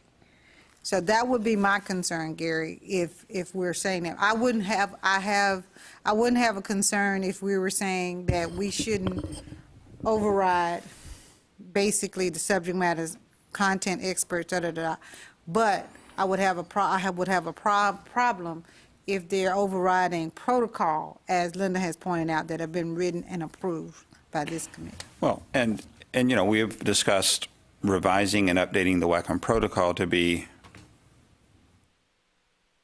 in sync with the program of study process. But yes, the courses would have an archive pending status, meaning the year. But then to take the comment about not to disagree with the subject matter experts, meaning the program of study group and the larger committee that was blended of expertise. And then so if then you could go to the field and somebody say, no, that course shouldn't be archived because I like it the way it's written, that unravels that whole process. But remember, the okay. protocol is not, you can't unarchive a course because you like it. There are specific reasons for Okay, that. I'm just saying. the reason is I'm using it and so forth. But I think clearly we need to have a little bit of a offline conversation Sure. between now and the next meeting and reconcile this conversation. And that's probably the reason that all of this needs to be tabled until our next one, so that we can come up with a process that is a clear process of, yes. I just want to say, although I said kind of, just kind of short, briefly, that it can be undone. The process for undoing it would be to send the recommendation to the subcommittee or the advisory committee that made that, archive recommendation, and see if they're amenable to, unarchiving the course. So it wouldn't be just they recommended archive, someone said no, and then we're just going to say no. We're going to ask them if it's okay with them, if they, if they're really if they really want to get rid of that course, or if they're flexible or amenable to, making those kind of changes. So it's not going to just be an immediate yes or no. It's going to be going through that process. May I? So. I just want to bring up something from past WECM workshops and the thought process behind WECM. We've always tried to have a course not duplicated in different areas. So for instance, let's just take this blueprint reading or whatever it is. So we didn't want to have blueprint for plumbing, blueprint for HVAC, blueprint for this, blueprint for that. We want to try to have one course and utilize it across multiple disciplines. So when a program of study comes together within that one discipline and decides to archive that one course, are we then giving those other disciplines permission to request through local needs and all that to have their specific discipline have that course? And that's I think that kind of brings up what you were talking about, Dwayne, correct? Yes. Okay, both Dwaynes. Thank you. And, a comment, just to kind of reinforce that, and I'm not disagreeing, but while we may have always had a course called blueprint reading for whatever, I think it was just kind of blueprint reading, right? Whatever the generic course is. I don't know why we always use that course as an example, but we do. The course content, the learning outcomes, description, and everything was always the purview of the drafting people, not the electricians and the plumbers and the construction people and so forth and so on down the line. And so while I am 100% on board of fully understanding what are the ramifications and implications of our actions, and we don't want to do harm. We're trying to move forward, not backwards, right? But I would suggest to you that our process, and not really our process, meaning coordinating board, the process of the field is the same process that has historically happened. It just happened in a slightly different venue.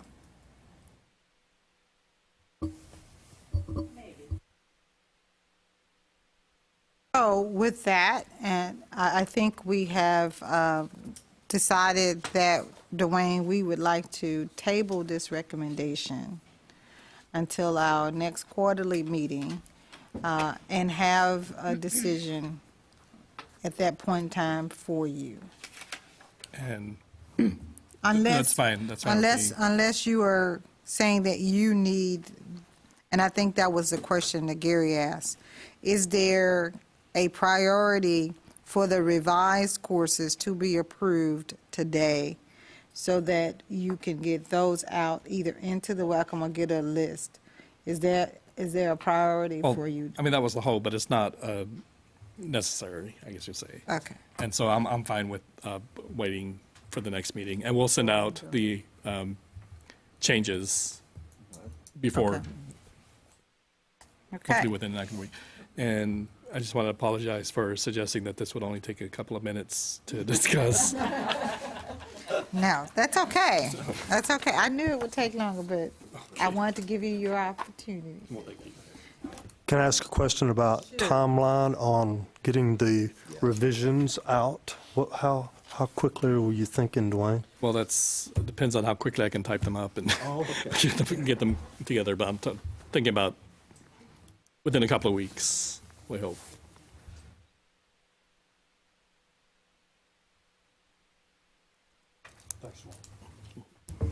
Okay. With that, then I think lunch is here, so why don't we take a lunch break?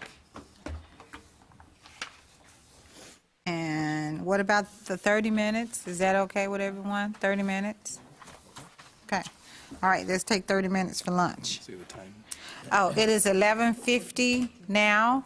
We can come back at 12:20? 12:20? All right. Mary, we'll see you at 12:20.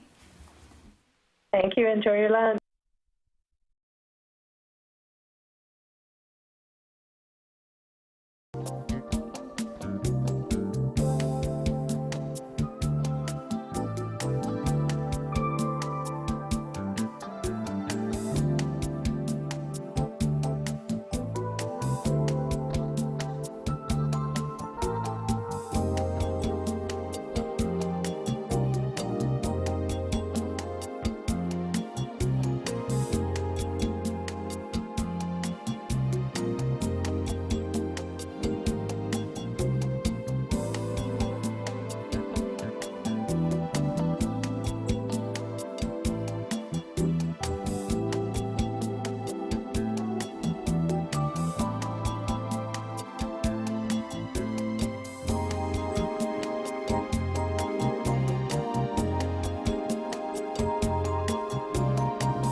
All right.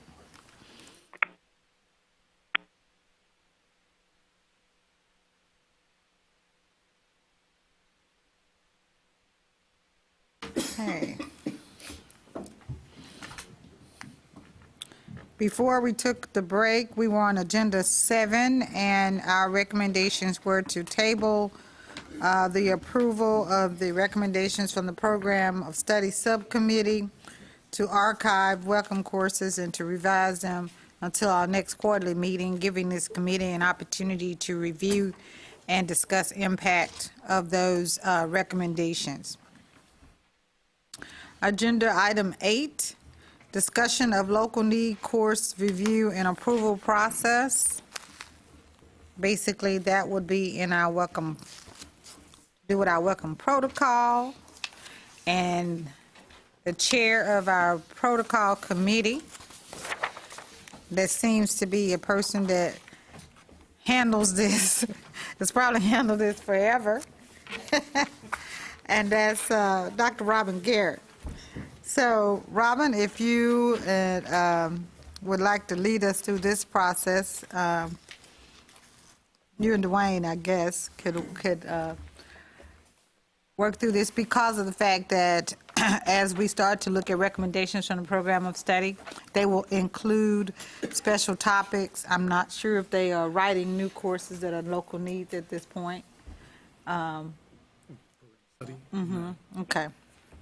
But with the submission of new programs that are coming through, new applications for associate's degree programs of applied science degrees that are coming through, I'm sure they will also include special topics and local needs. So, Robin, I'm going to hand this over to you at this point. Okay. Thank you, Madam Chair. Real quick, though, there's two different things. There's our protocol manual, and then there's the process. And you have two pieces of paper that I presented at the last meeting that the subcommittee worked on, the non-credit and the credit special topic and local need review subcommittee. At the last meeting, when I went back to my notes, there was no revisions recommended to this, but I think it was put back on to make sure that everybody had one more chance to take, or as many chances as we want, to take a look at this and make sure it still is applicable to what we're doing with the program study and the WECM potential workshops, and after we just experienced the cloudifying workshop, make sure it still kind of fits. So if you'll take just a second and look at the one that says SCH Special Topic and Local Need Review Subcommittee, and make sure there isn't anything that you think needs to be updated in this.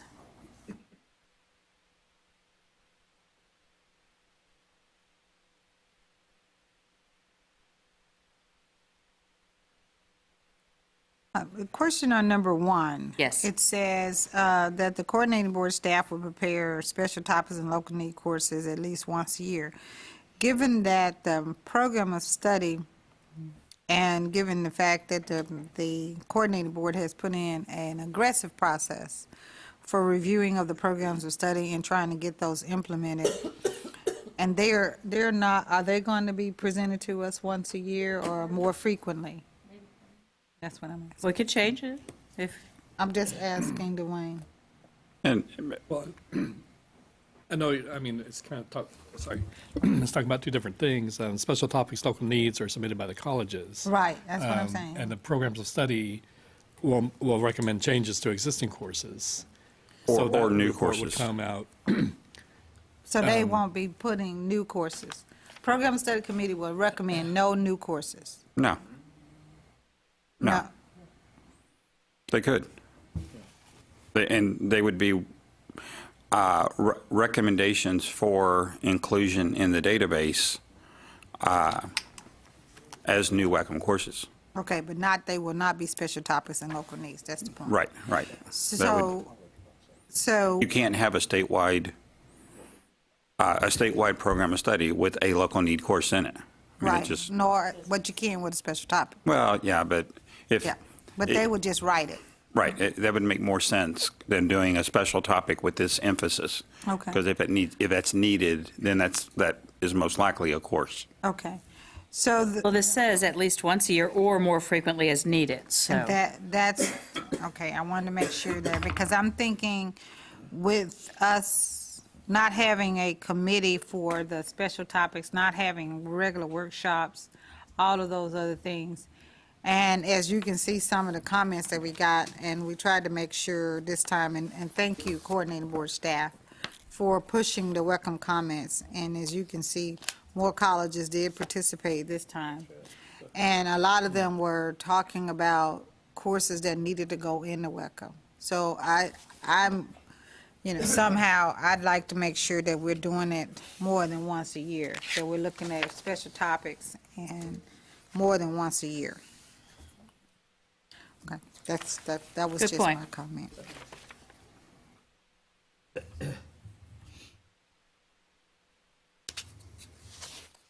Any other discussion on this? Just one question. Is there any part of, and Gary, and you or Dwayne maybe, of the programs of study that would look at special topics and local needs for those areas, things that had been posted, again, statewide, that might be new topics that should be part of the program of study? Do they review those at all? No, I mean, basically the program study process, one process would be that they look at all the program level outcomes, and then just to see which courses those outcomes are housed in, I guess you would say. And if they find that there are outcomes that don't have a matching course, then they might recommend writing a new course. But in general, they look at the existing WECM courses and either modify them to include those outcomes or just use the courses that already have those outcomes. But it's not their real purview to create new courses. And I didn't mean for them to, necessarily create a local needs or special topics, but viewing those that had been submitted in that area for computer science, if someone had submitted a local needs course, and maybe there were multiple colleges that submitted the same one, that was the triggers that we had in the past for creating new courses. Is that something that program of study group would look at? Well, and Dwayne, I think the short answer is yes. To the best of my knowledge, I don't think we've had a program of study committee or subcommittee tackle writing a new course to date. But I have talked about that if we do programs of study correctly and we do the WECM course revision process correctly based on triggers instead of time, the need for local need courses should greatly diminish over time. Because if we're proactive as opposed to reactive, my opinion, my mindset, a local need course is reactive. We don't have anything else in the inventory I can use. That discipline's not scheduled to be reviewed for another 4 years. I don't have any other venue. So if we're moving forward, but that's, I don't think we have considered that, because I don't think we've gotten to the point of having a committee writing courses. But, like if we do cloud computing program of study, did what the committee do, was that all encompassing, or are there a couple other courses? But I think, yes, that would be something that we should keep in mind about local need courses. And maybe even, and Dwayne, this is something we probably need to incorporate, is when we start looking at revising courses, maybe look at local need courses, if we have any, to see if somebody has already done a good job of more, wordsmithing it, optimizing it, fixing it, whatever. And quite honestly, and I know you all know this, but I think in this cloud computing stuff, rather than going in and creating local needs, and I know there were already some, but hopefully we wrote the right courses the first time. And then what I think we need this committee to do is somebody proposes to write a local need cloud computing course today. If our committee did what they should have done, I would question why we would need that course. But I think this group needs to try to look at that is this a real deficit? Or is this just a spin on what they did? Does that make sense? Madam Chair, I don't know how to do this officially, but I would like to recommend that at our next meeting, we discuss programs of study and how it intertwines with course development. I feel like programs of study, which started as a Perkins Leadership Grant, is now something that we do. And this is really a pretty simple process. We're getting into other conversations. If we just looked at this, it looks very well written, and I'm knowing Robin, very well vetted. But I think the other stuff is, when we're discussing programs of study, how is that integrated in the bigger WECM course manual? And I'll tell you just a little bit in summary. The Programs of Study Committee that the coordinating board has designed, that whole process, actually is a process now that triggers the WECM, where the WECM triggered everything, the field triggered everything. And so what the coordinating board has done is design the program of study as faculty, industry, all of those that come in, and they trigger the changes to the courses, which are the WECM courses, and make recommendations. And what Dwayne is saying is, instead of us having a process that's set aside out here where the colleges are submitting local needs and special topics, and then it comes to this committee, or where it used to go to the field in the whole WECM workshop process, which is really now almost likened to the programs for study process. Instead of we're having two then distinct process. One is triggered by the colleges, where then that's going to Dwayne, and you got all of these courses that are piled up for review. And then you have the program of study, who are just only looking at existing courses and thinking that they're not creating new courses. And if they can now create new courses, what Committee Member Shaw is saying is that why not have then Dwayne Hiller be able to give those courses that have come in from the college instead of them creating them out of the air, to look at new possibilities over here and building that, because it's already been triggered by the college, from industry, and also from content experts that may not be on the program of study committee. And so what we need to make sure that there's a clear understanding, just like when, before we left, there's a clear understanding of the welcome protocols for being able to do that, and the program of study committee understands those protocols. So I think I've summed that up a little bit to show you how this process can intertwine. But I agree with you as we move through this to keep it as simple as possible. And, maybe an additional comment. As we've talked about, if we brought in business and industry expertise, and we made a little bit of comments about Amazon cloud computing in California, North Carolina, Scott Rawls, who was the president at Nova, they had done some foundational work, and I don't think we gave it to them, but I think we talked about it. We might have looked at it online. I think we gave it to them. Okay, we did give it to them. We gave them Santa Monica and Nova. Okay, okay, good. I knew we talked about it, but anyway. And so I guess my point is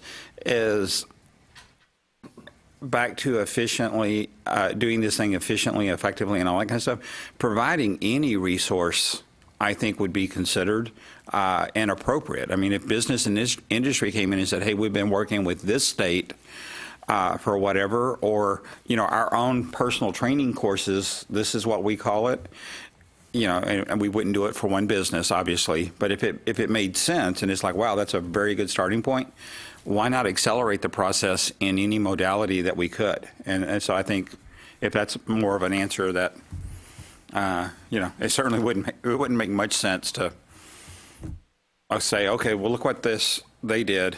Now, go write something different to make it Texas, And of course, it needs to be appropriate for us, but you know what I mean. So on number 2, would we say committee or POS committee, or how would you want to give that? Because right now, when we say the committee, which committee Well, are we talking about? I think if I'm understanding some of the conversation here, I think the local needs and special topics within the program of study would be just looking at it to see about additional information, where this subcommittee would be looking at it from a perspective of also notifying the college and giving the coordinating board the information to notify the college whether it still is a valid course, the things that are part of what we always did as a special topic local need review.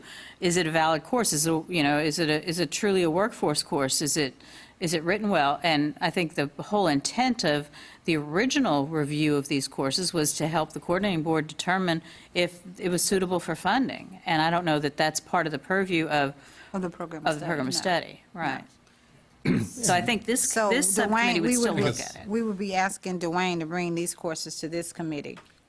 Well, and I guess to follow up on number 1, where it says they're forwarded to the chair of the subcommittee, we're talking about that subcommittee in number 2. Right. Yes. So the subcommittee in number 2 would then refer it to the advisory committee. Yeah, this is a subcommittee. This is a subcommittee of So, us. I guess And what- that was what I was going to talk about when we got to the 4 subcommittees. We need to decide on who's going to serve on which subcommittees as we move forward. And so I think the wording, you probably should replace committee with subcommittee. Yeah, that's my point. So I'm sorry, what now? Replace number 2, where you say committee, you should replace that with subcommittee. Okay, And number 3 also. got it. Number 3, The committee the chair. subcommittee chair. Right. Okay, Okay. got it. I'll do that on both that and the non-credit. Well, it actually says Taste WECM Committee on the non-credit one. And Okay. TASE has continued to agree that they would review the non-credit? Yes, Madam Chair, we have. That's good, Robert. Okay. I mean, it's good that they're going to Oh, continue. definitely, definitely. That makes it much more streamlined. Thank you. Thank you, Frank. Are there deadlines for submitting local needs course revisions or course considerations to be in WECM? Or do we have deadlines in place? Well, you had to do it before you use the course. You had to get that. Tell them about Right, yeah. We just have a 30-day prior to teaching the course, you have to submit the local need. And then as far as getting them into the WECM, it's just an annual or quarterly review that will just say there's a new course, or this warrants creating a new course, or leaving it as a local need. So it's just, I guess, that quarterly review, but there's no real set deadline to say. Yeah. They just trickle in and we'll review them as they come in quarterly Right. or whatever. Thank you. Any other comments about these two procedures that go along with the protocol? I wonder if perhaps there shouldn't be a deadline. I mean, if they're going to be reviewed for fit, as discussed, we've discussed earlier today about catalogs, deadlines, all that kind of stuff, all those things that we know, then how does this being wide open fit? Well, I mean, I guess the deadline is when I, collect them all and send them to the subcommittee. If it's in, then it'll be on that spreadsheet. If it's not, then it'll have to wait till the next spreadsheet. But as far as a date, there's, And the courses institution can come still in. use it because it's a local need or a special topic. It's not, No. But they can't- Local they needs have can't- to be, No, they have to be approved. well, yeah, I mean, approved, but this is, we're not approving them. We're reviewing them for possible new course or what. Dwayne's team, it just as always, has always approved them for the institutions to use. now, they've always been approved. They've always been Blanket. Blanket, Right. If you want That's one, you true. get one. right. Yeah. And, Well, and we're that's saying- part of the challenge that we're trying to, Right. okay, So we would work. actually be approving. I see what you're saying now. It's not going to be they can't use it till we approve it type thing. Exactly. Oh, okay. It's always been, they can't use it until we approve it. No? I mean, to the coordinating Yeah. board approve it. Right. And so what we're saying now is that every local need that's been submitted, it's just been approved. And then it comes to the WECM to look at, to see if it needs to be a new course or go, or stay. stay. What we're trying to do is fine tune the process of Dwayne having all of these things that are just sitting there to be approved, and then the special topics where they can use that. And so how do we get that cleared through and make sure of that? And so every quarter, we want to be able to look at local needs and special topics courses so that we can get them approved. Now, if we put dates on them and say, okay, just like we now say, well, you have to submit this to the coordinating board by this time, this date, then we take out the purpose of having a local need course. Because you submit it based on local need. You submit it based on, if we're talking about CE, reactive. you are being, yes, responsive. If we're talking about a credit program, you're building a new program for industry that needs then inclusive of a local need that may not be there. So he gets those as standalone local needs and also courses that are also within associate's degree programs. And so I'm not sure about putting deadlines on when you should submit local Right. needs. But Dwayne, that's your caseload, so you can tell us. Okay. Anything else? Anybody else has anything? Do you have any other things? Yes, we have to talk about the protocol manual, which I'll move right into if you want me to. Sure. Do we have to vote on this or anything? Do we need to vote on? I think it's probably inclusive of your protocol manual. We You can take do it all at at once? Sounds good to me. Okay. We reviewed some of the changes and recommendations last time, and there were more recommendations made last time, which are now incorporated here. But in addition, Dr. Peoples reviewed the iteration before and gave some recommendations and also had some questions. So as we go through this, I will let you know which ones were his, and then we can discuss that. Okay. he added this, he wanted to be sure we added responsive to program and course needs, not just course needs. Does that sound good to everybody? Okay. I'm using two documents here, so I get all the comments.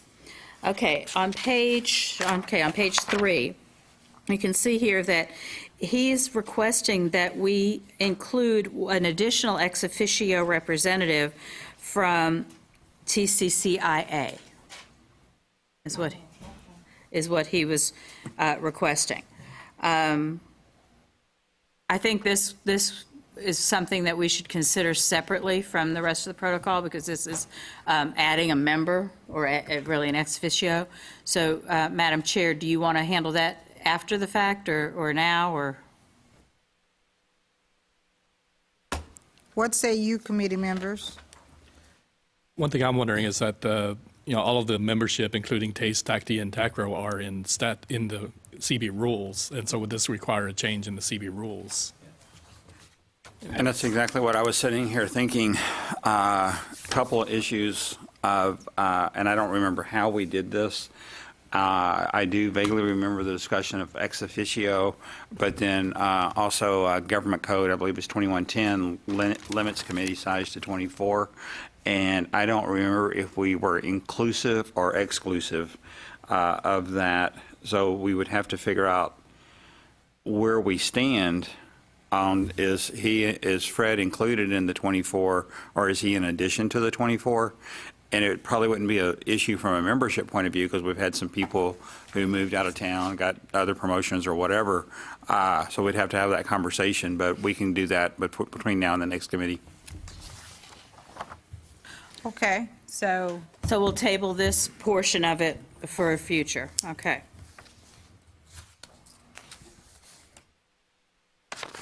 Thank you, Gary. One of the things that he pointed out, if you go to page 4 in the protocol manual, and just so that you know, this, Dwayne did not copy all the pages of the protocol manual for the review. He was trying to save trees. He only gave you the pages that have the changes, okay, the edits. All right, so on page 4, one of the things that I did throughout this at Dr. Peoples' recommendation is to change, there's no such thing as a program of study workshop, it's a committee. So I had to make that adjustment. And then we will need to establish these standing committees. If everything goes through with this protocol manual, we have a course revision and archival subcommittee of us. We have a credit special topic and local needs subcommittee, non-credit special topic, which obviously is the TASTE committee, so that's taken care of, and then a professional development subcommittee. So, Madam Chair, probably put that on the docket for review also. yes. Okay. Then if we go to page 9,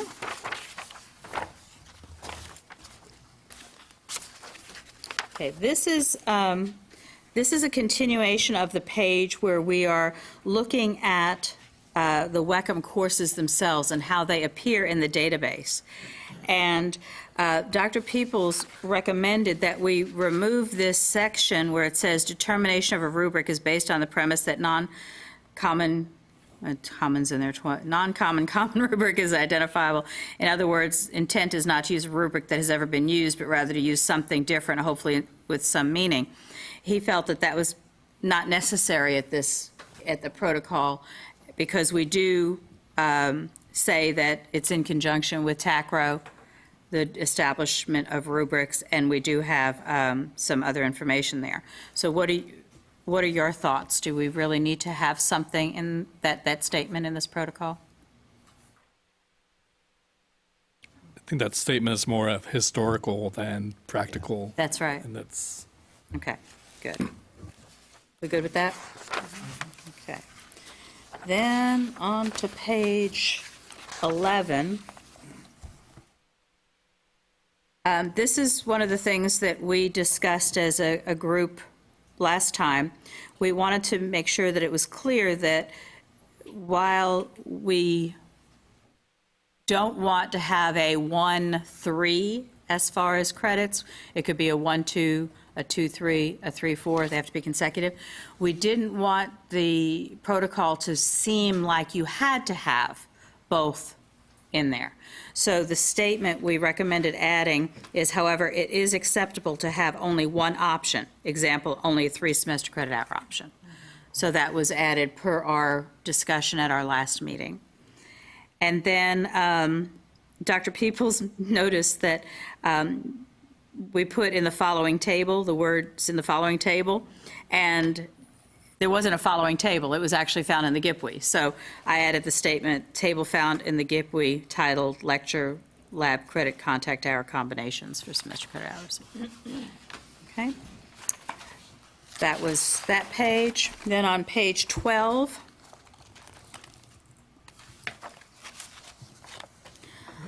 that was just a little tweak. It's not, rather than provided, we had all said that we wanted available for temporary use. Then the, it was, we had all also discussed this together last time, where we wanted the words, a college must submit the specific content taught in each of their special topic courses to the coordinating board, rather than just submit special topic course. We wanted to clarify that. And then the last sentence, we had asked Dwayne for clarification about the submissions and at what point it's available. And this was his statement that he wrote and gave me to include. The specific topic is valid for 2 years, and the course content must be resubmitted every 2 years or converted to a local needs course unless a new or revised WECM course with the same course content is made available.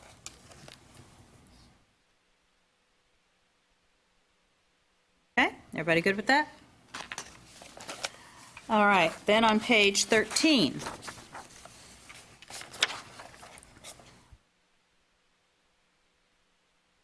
We added the words for 2 years because a local need course is also valid for 2 years. And then the statement at the bottom really needs to be moved up right after for 2 years. Each year, the coordinating board staff will send the approved local need course list to the institution for verification of continued use renewal. Each of your institutions do receive that, and then you have an opportunity to renew the local need course. Dwayne, are we still sending them every year or every 2 years? We're trying to send them every year. Okay. That make sense? Okay. You might have a course at this time that's good for 2 years and That's overlaps with another course who's That's not right. in the same 2-year cycle. That's correct. Okay, on page 18, it was just a switch from program of study workshop to the words committee.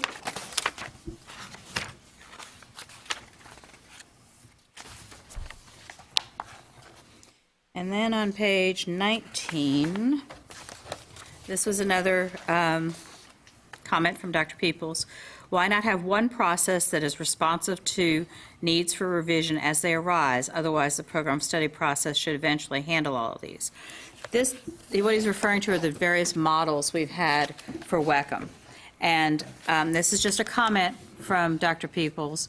It wasn't a directive, but it was a comment as to why we need 3 different models in the WECM for reviewing or reviewing courses or any kind of workshops.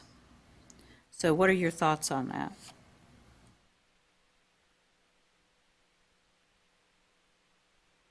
Well, I think the models were set up based on how to allow us the flexibility of being able to handle small programs that may have not been statewide programs, that may have been at one college or at 2 colleges only, and I think that's how that was set up. So I'm not sure if we're going to ever have a program of study that focuses on jury making. Right. Oh, yes, yes, yeah. Right. So, but the courses will still need to be revised, and then we have to figure out a process in which those are being revised. So while I respectfully understand Dr. Peoples' comment, he may be looking at it a program of study, as Linda has said, not in conjunction with what a course would be, and the WECM is about the courses. So, If I can yes. make a comment. Well, you know, there is only one horology program, as you said, Joyce, in the state. Those course revisions, why would we need a workshop for them?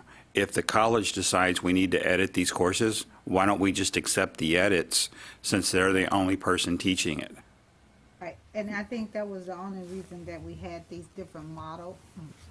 That's the reason we had the different models, to be able to explain it's a Model 1 versus a whole WECM workshop where we're allowing that to happen. Or if there was two courses, two programs like the motorcycle program, you know, you have two across the state. And you can't let one college make those changes because it impacts another college. So we were able to bring those two together. But you certainly wouldn't put together a program of study for those. So yes, and maybe we may not need 3 models or 4 models or 5 models, but we certainly need at least. And Model 2 would address that for that one college, because it says process involve colleges that offer similar courses to convene. Well, if they only have one college, they're the only one that convenes, and their instructional specialists are still having to make the recommendations to this committee for whatever needs to change in the WECM based on their expertise. And if I could speak to that one, some years back, we actually used that Model 2, to pull together 4 colleges that teach long-term care administration to address a change. We got together, built them, then submitted it up and went through the blessing process, but it wasn't part of a regular summer workshop. We just got it done and submitted it for approval. So Robin, will you be responsible for explaining that to Yes, I Dr. will. Peoples? I certainly will be happy to. Thank you. Robin, Yes. I don't know if the coordinating board does this, or we do this, or, you know, at the college, we look at our entire course inventory and pull data to see if the courses are ever used and all that kind of stuff. So, Dwayne, does that come from your office? Your staff of 40 people? I mean, Or, we do have an annual, well, I say annual, but we do have a regular, it's called the automatic archive process. And I think it's in the manual where we look at the past 5 years. Right. And we look at any courses that have not been used by any college during that 5 years. And we just automatically archive those. So we do Okay. that process. okay, so 5 years. It's 5 years? Right. Okay.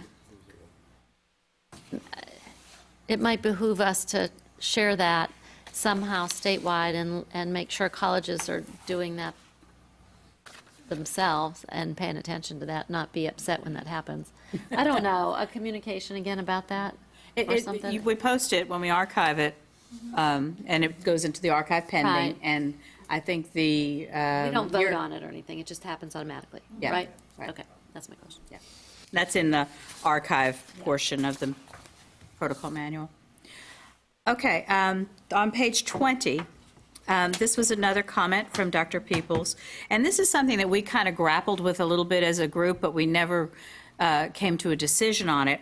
This whole section on course addition and the flow charts, do we really need to have that? We know that we'll be adding courses. Maybe we just need the paragraph. Do we really need the details of how a new course is written or revised in the protocol? I think that's what. One other, I'm just making a comment. Yes. We have a changeover of faculty sometimes, and sometimes the WECM protocol as well as the GIPWE are used as teachable moments and/or instructional procedures that we give to new faculty or new deans or new lead faculty to go in to look at.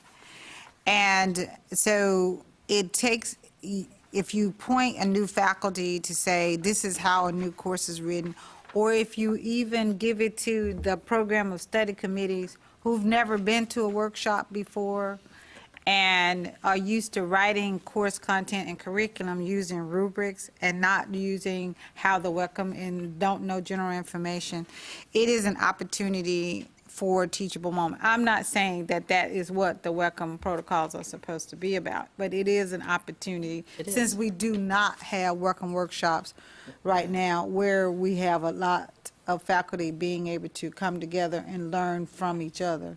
So it's just a comment. I'm not, I go with whatever the committee decides on this, because it is more of an instructional item, more so than a protocol.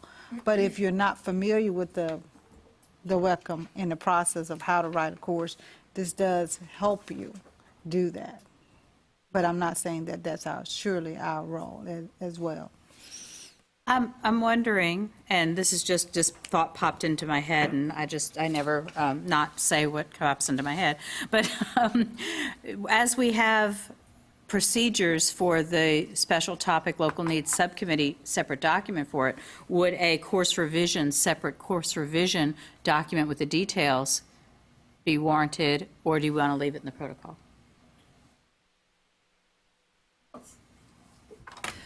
I honestly don't see what it hurts. Yeah. I mean, Okay. Everybody okay with leaving it? And I'll explain it to Dr. Peoples? Good. Okay. I like looking at it. You like looking at that? Okay, great. I'm a visual person. Administrative course correction. We spent a lot of time on this at the last meeting, and this is the summarization, what I gleaned from what we came up with. Please review this and make sure that, I'll read it to you, that this is what we feel is correct for administrative course correction. Administrative corrections may be made to WECM courses by the coordinating board staff, period. These corrections are generally minor, such as grammatical or spelling changes. In rare instances, the coordinating board staff may remove, take the S off there, a course for administrative reasons if deemed inconsistent with WECM protocol. A list of these changes will be provided to the WECM Advisory Committee at each quarterly meeting.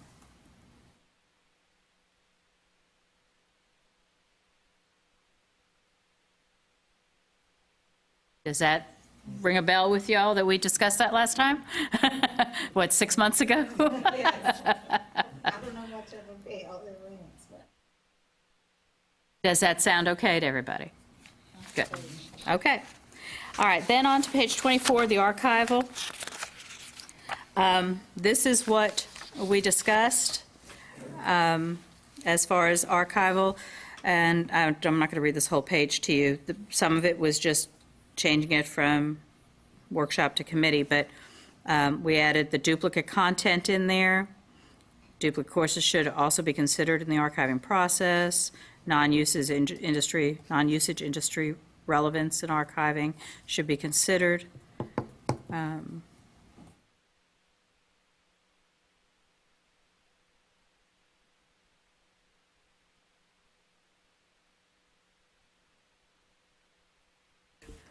Question. Yes. Where are, this is for the coordinating board staff, where are we on archiving for this year?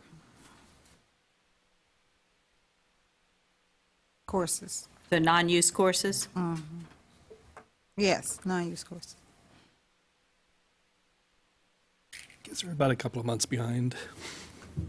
But we'll have them at least between now and the time we're going to do the PO by. Right. Okay.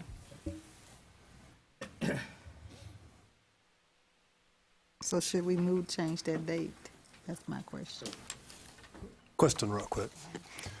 On that first underline, it says that they may be archived through one of the three processes. It says non-usage. I understand that one. Industry relevance. Who's determining that? That, again, usually comes from the business and industry representatives at the program of study. Okay. As long as it's committee? Yeah.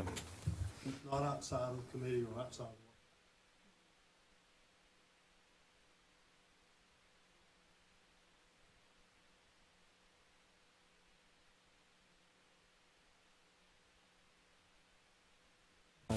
Sorry. I guess the only reason I ask, because that's separate, that's one of the three, and the third one specifically references program of study So you're or talking about in the workshops. first paragraph, I think that, Yes. I think Yes, when ma'am. we were talking about the industry relevance, we were kind of talking about what Gary has mentioned numerous times, the 2003 issue, that sort of consideration. But I see what you're saying up at the top, where we're saying non-usage / industry relevance archiving isn't really one, it's two different things. So it's really 4 processes. You're right. You're right, Bob.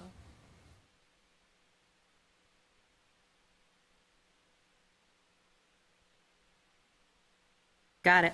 I will update that for next time. And that's it, folks. So you have a recommendation to present to this committee? Yes. Do we approve the changes except for the archive one as written in these protocol documents? As well as the local needs special topic changes? Is that what you're doing? Yeah. Could I ask a question based Yes. on clarification? And it's nothing that you brought up, but going back to page 11, because I've had this question asked of me before, and it's under course repeatability clauses.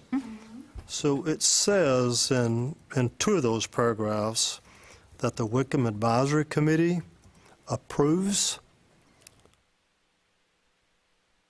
courses that are repeatable for credit. Of course, I've been here 2 years, and to my knowledge, has never approved anything. Yeah, we haven't had it. Workshop.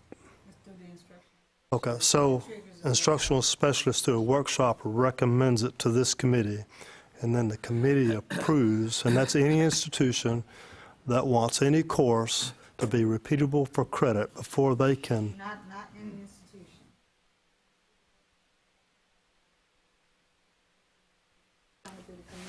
Okay. And what they said, so it comes to faculty of a particular, like we were just talking about drafting, faculty or the program of study committee, if they had put a repeatability, the faculty or the program of study committee, if they had put a repeatability clause on a course that says, this course is repeatable for mastery of skills, then they would have brought that to we would have saw that on this committee, just like we're going to approve those revisions.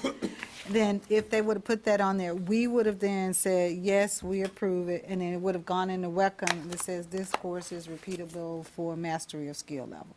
And then any college across the state could then use that, and in that college, that student who was under the 3-peat rule would not then be charged the additional fee for having taken the same course for mastery of skill level. Okay, so any institution that has a course with one of these 3 phrases has to go through the WECM workshop or program of study or something like that in order to be, one of those 2 in order to be recommended to be repeatable for credit. The course. The course, yeah. The course. Yeah, gotcha. But colleges can decide, special topic courses are repeatable, in some cases are, so institutions can and have decided. There are some courses in the ACGM, there are some courses that are said that's in the WECM, but there are some courses that institutions have decided based on content that are repeatable as well. Okay, so it's not just the courses that are listed in the WECM. Madam Chair, and wouldn't the WECM comments be that venue to be able to initiate that as well? It is definitely a process that can be so that this committee can then also consider it.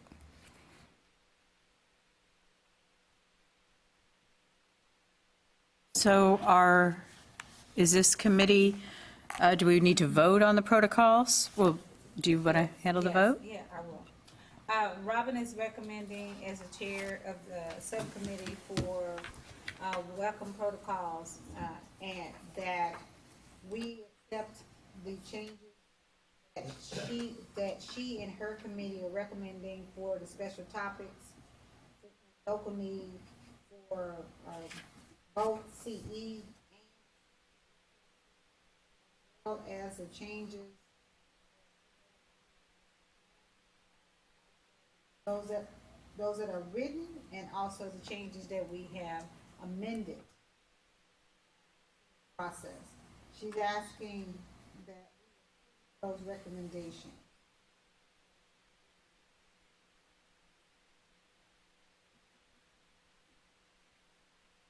Oh. So can I get a motion, please?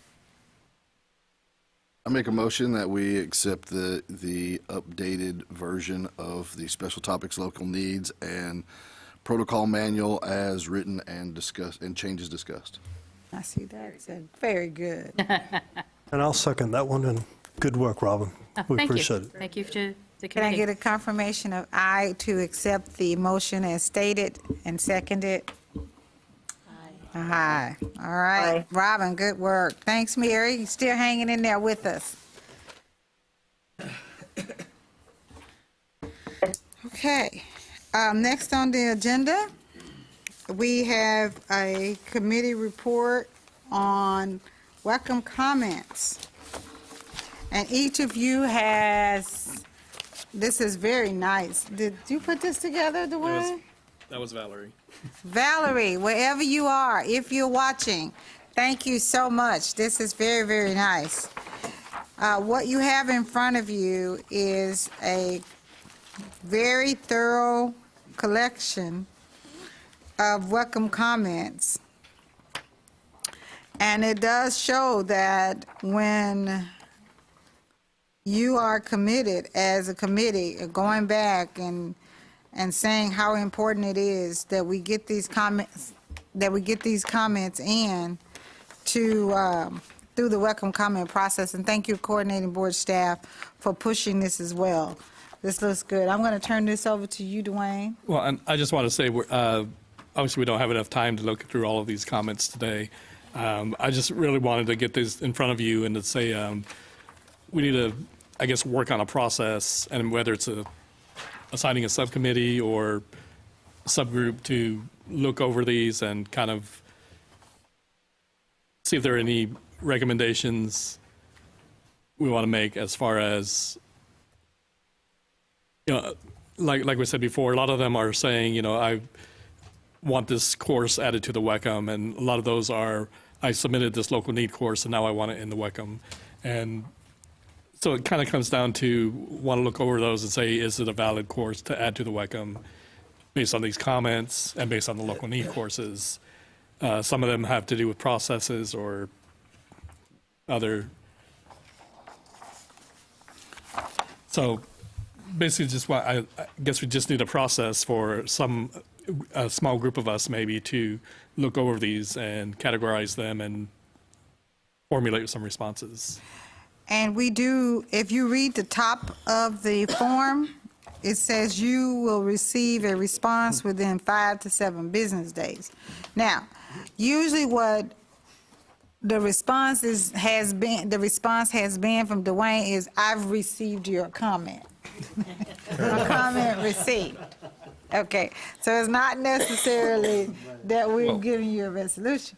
So I'm asking that we have a very small committee that can speak over the phone and get together to look at and review these so that you can bring them back to this committee and make recommendations. And Robin, if you don't mind, I'd like to take the privilege to ask that you be on the committee because of the fact of the protocols. We want to make sure that it aligns. I'm not asking you to lead the committee. I'm just saying to have a voice on the committee that's also aware of the protocols, because I think it aligns with the protocols and what we need to do. So, Frank, I'm going to ask that you be on the committee because of the fact that it involves or could involve continuing education courses as well. I'm not asking you to lead the committee, I'm just asking for your presence and your knowledge to be on the committee. Okay, so is there anyone else that needs to be voluntold? So who wants to chair the committee? Say Rob's name in here a lot. Who wants to chair the committee? Did I hear my name somewhere? Rhonda? I think I see your name in here some. Okay, so we now have our 3 committee members. Dwayne, you now have your 3 committee members, and I'll be an ex-officio member if you want me to. Rob Blair's going to chair. You got Frank Graves, and you got Robin Garrett, and you got Joyce Williams as ex-officio member.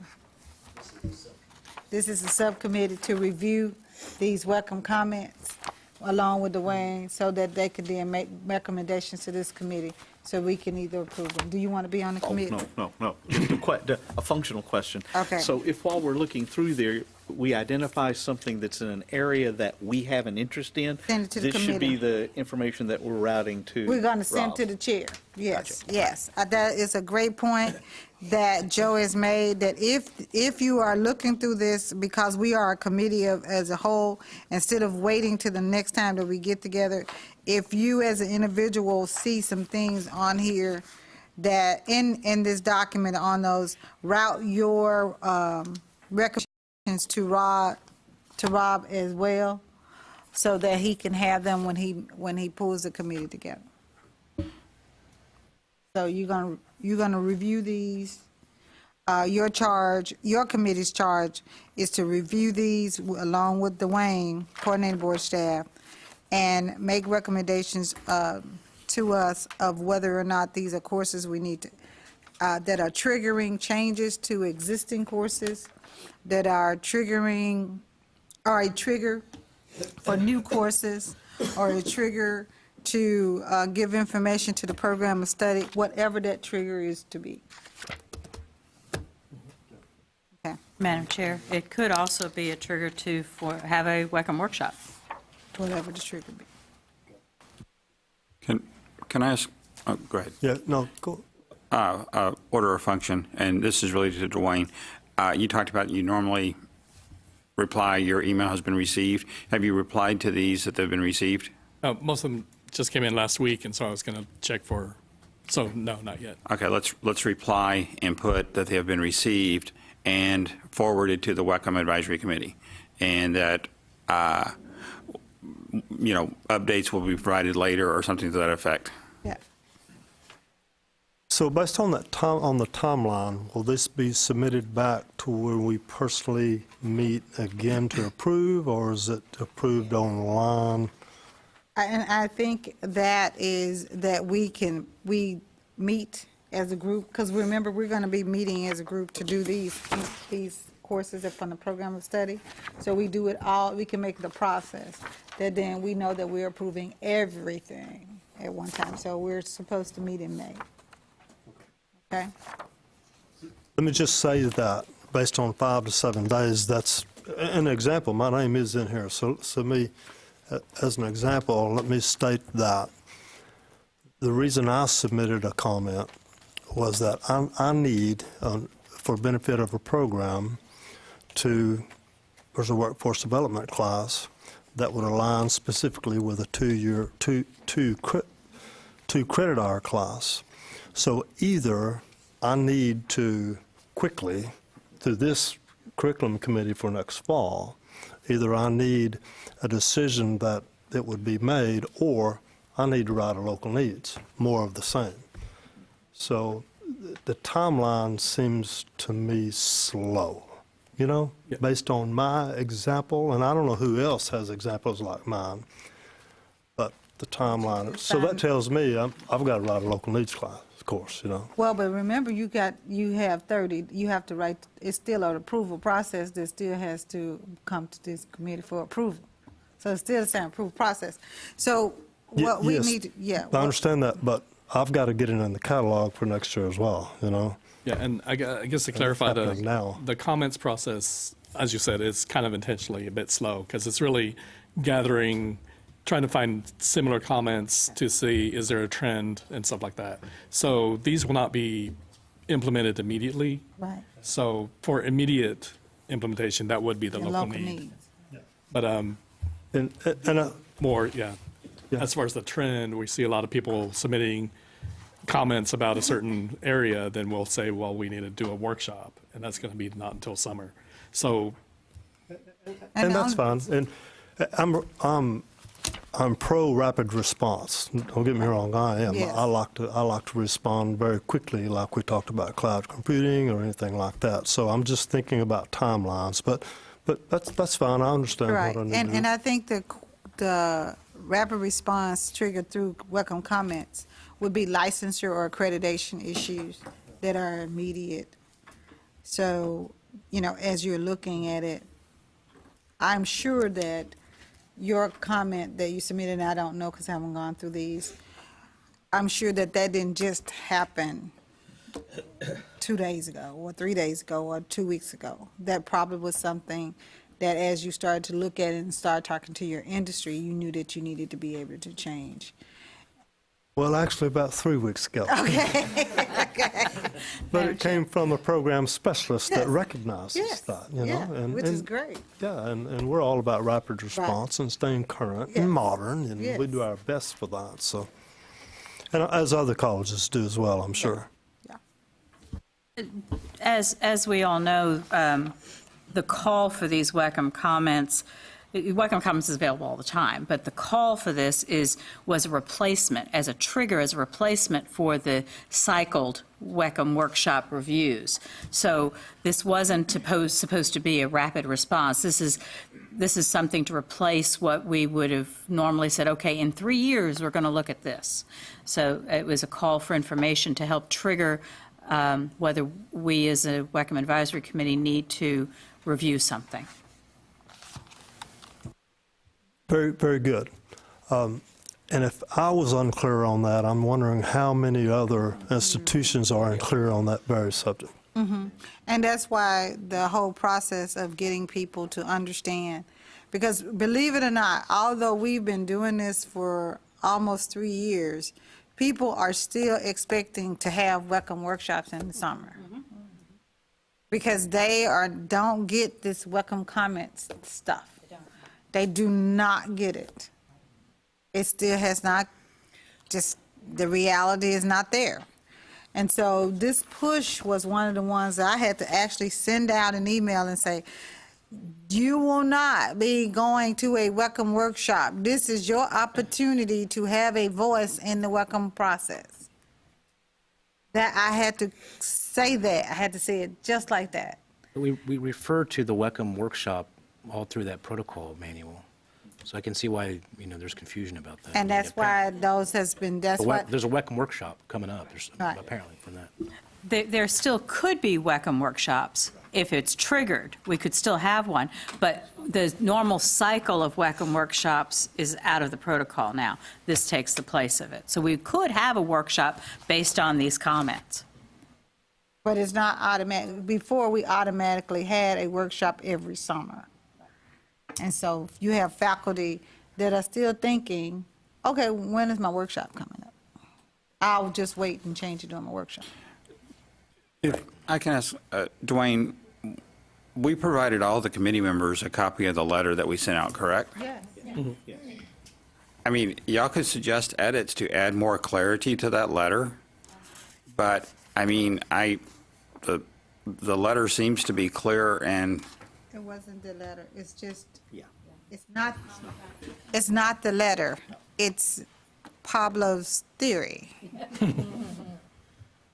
That's all it is. If I can step into that, you're correct. It's not the verbiage of the letter. But the people whom I deal with, the folks at the program level, they're not the ones who got the letter. Right. And a lot of times they will look and say, well, I want this course to be changed. Joe, I know you work on the WECM committee. When is this coming up? Well, you have to tell us you need it to happen. So I think that's the disconnect. The letter's fine. It went. The people who got it get it. I'm not sure it's at the street level, and I don't know that that's our job, but it's not getting to the street level, to the folks who then say, my course or this area needs to be revised. That's the experience I'm seeing, at least. And also, as colleges, we're all creating these great processes for updating our programs, right? So they're thinking programs of study, rather than course by course by course. They're not updating. Gary mentioned about adding learning outcomes and our competencies to a course. We have the ability to do that. We don't do that very often, at least at our institution. But we update our programs often. So it's back to that program workshop seems at least, I don't know, it's more talked about and discussed with our employers and even internally than course modifications. And Linda, that is exactly right, and that's what I've been relaying to the 22 programs that I work with, is that it's all about programs of study now. I'm telling them that when programs of study committees are scheduled, then South Plains College wants to be a part of that, so I can send instructional specialists to that program of study, which I haven't participated yet because that was unclear as well, but I'm getting more clear as we go along and spreading the word. Yeah. I think it'll be fine. You did, Rob, renew for another 3 years, so by the time that stint is over, you'll be ready. Okay. Yeah, you saw two. Okay, the number 10, future agenda items, resources required for the next meeting. We're at 1:25 at this point. So, future agenda items, I think we've talked about some of those that we've already talked about, the approval process, the welcome comments. All of those are going to be on our next agenda. We already know that. Dwayne has those written down. Are there other things that need to be on the next agenda that you all see? All right, well, I'm sure it will be something that come up between now and May, and Dwayne and I will work on those. Timelines and future meeting dates, if you could all kind of look at your calendars. To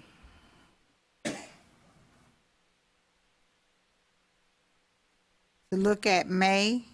I know May is a hard month.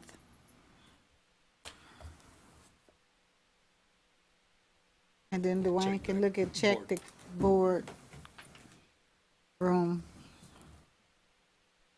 Because I know graduation comes in there, May term starts, vacation starts for some people.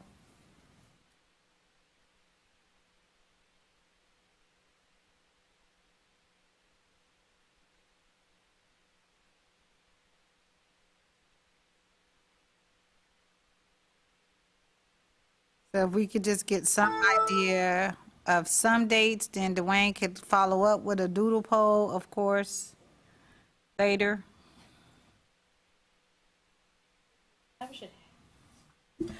It doesn't have to be on a Thursday, does it? No, he just looks at what's available. Okay. We May know- 22nd? We know we don't want it during Memorial Day weekend.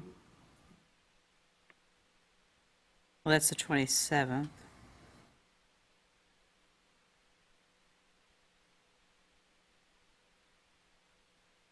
About May 9th.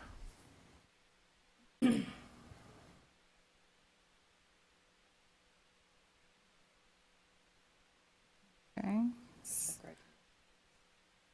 Graduation, okay. Maybe the third week in May.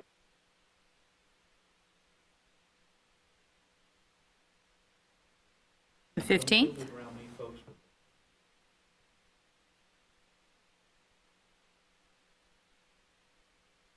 Yeah, I can't do the 22nd, 23rd. Why don't Dwayne, look at the dates that are available in May Yeah. for the boardroom, and then he sends us out a doodle poll for those dates.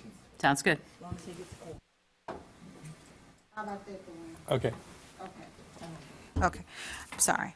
Dwayne will send us out a doodle poll based on dates of availability for this room in May, and then based on that, a collective quorum, we will be able to meet in May. Okay. Okay, are there any other items for this committee to discuss today? Coordinating board staff? Case? Dwayne? Okay. With that, then, I say that we are joined at 1:29 PM. Adjoined? Adjourned. Adjourned. We are adjourned. That was my Mississippi accent coming out, okay?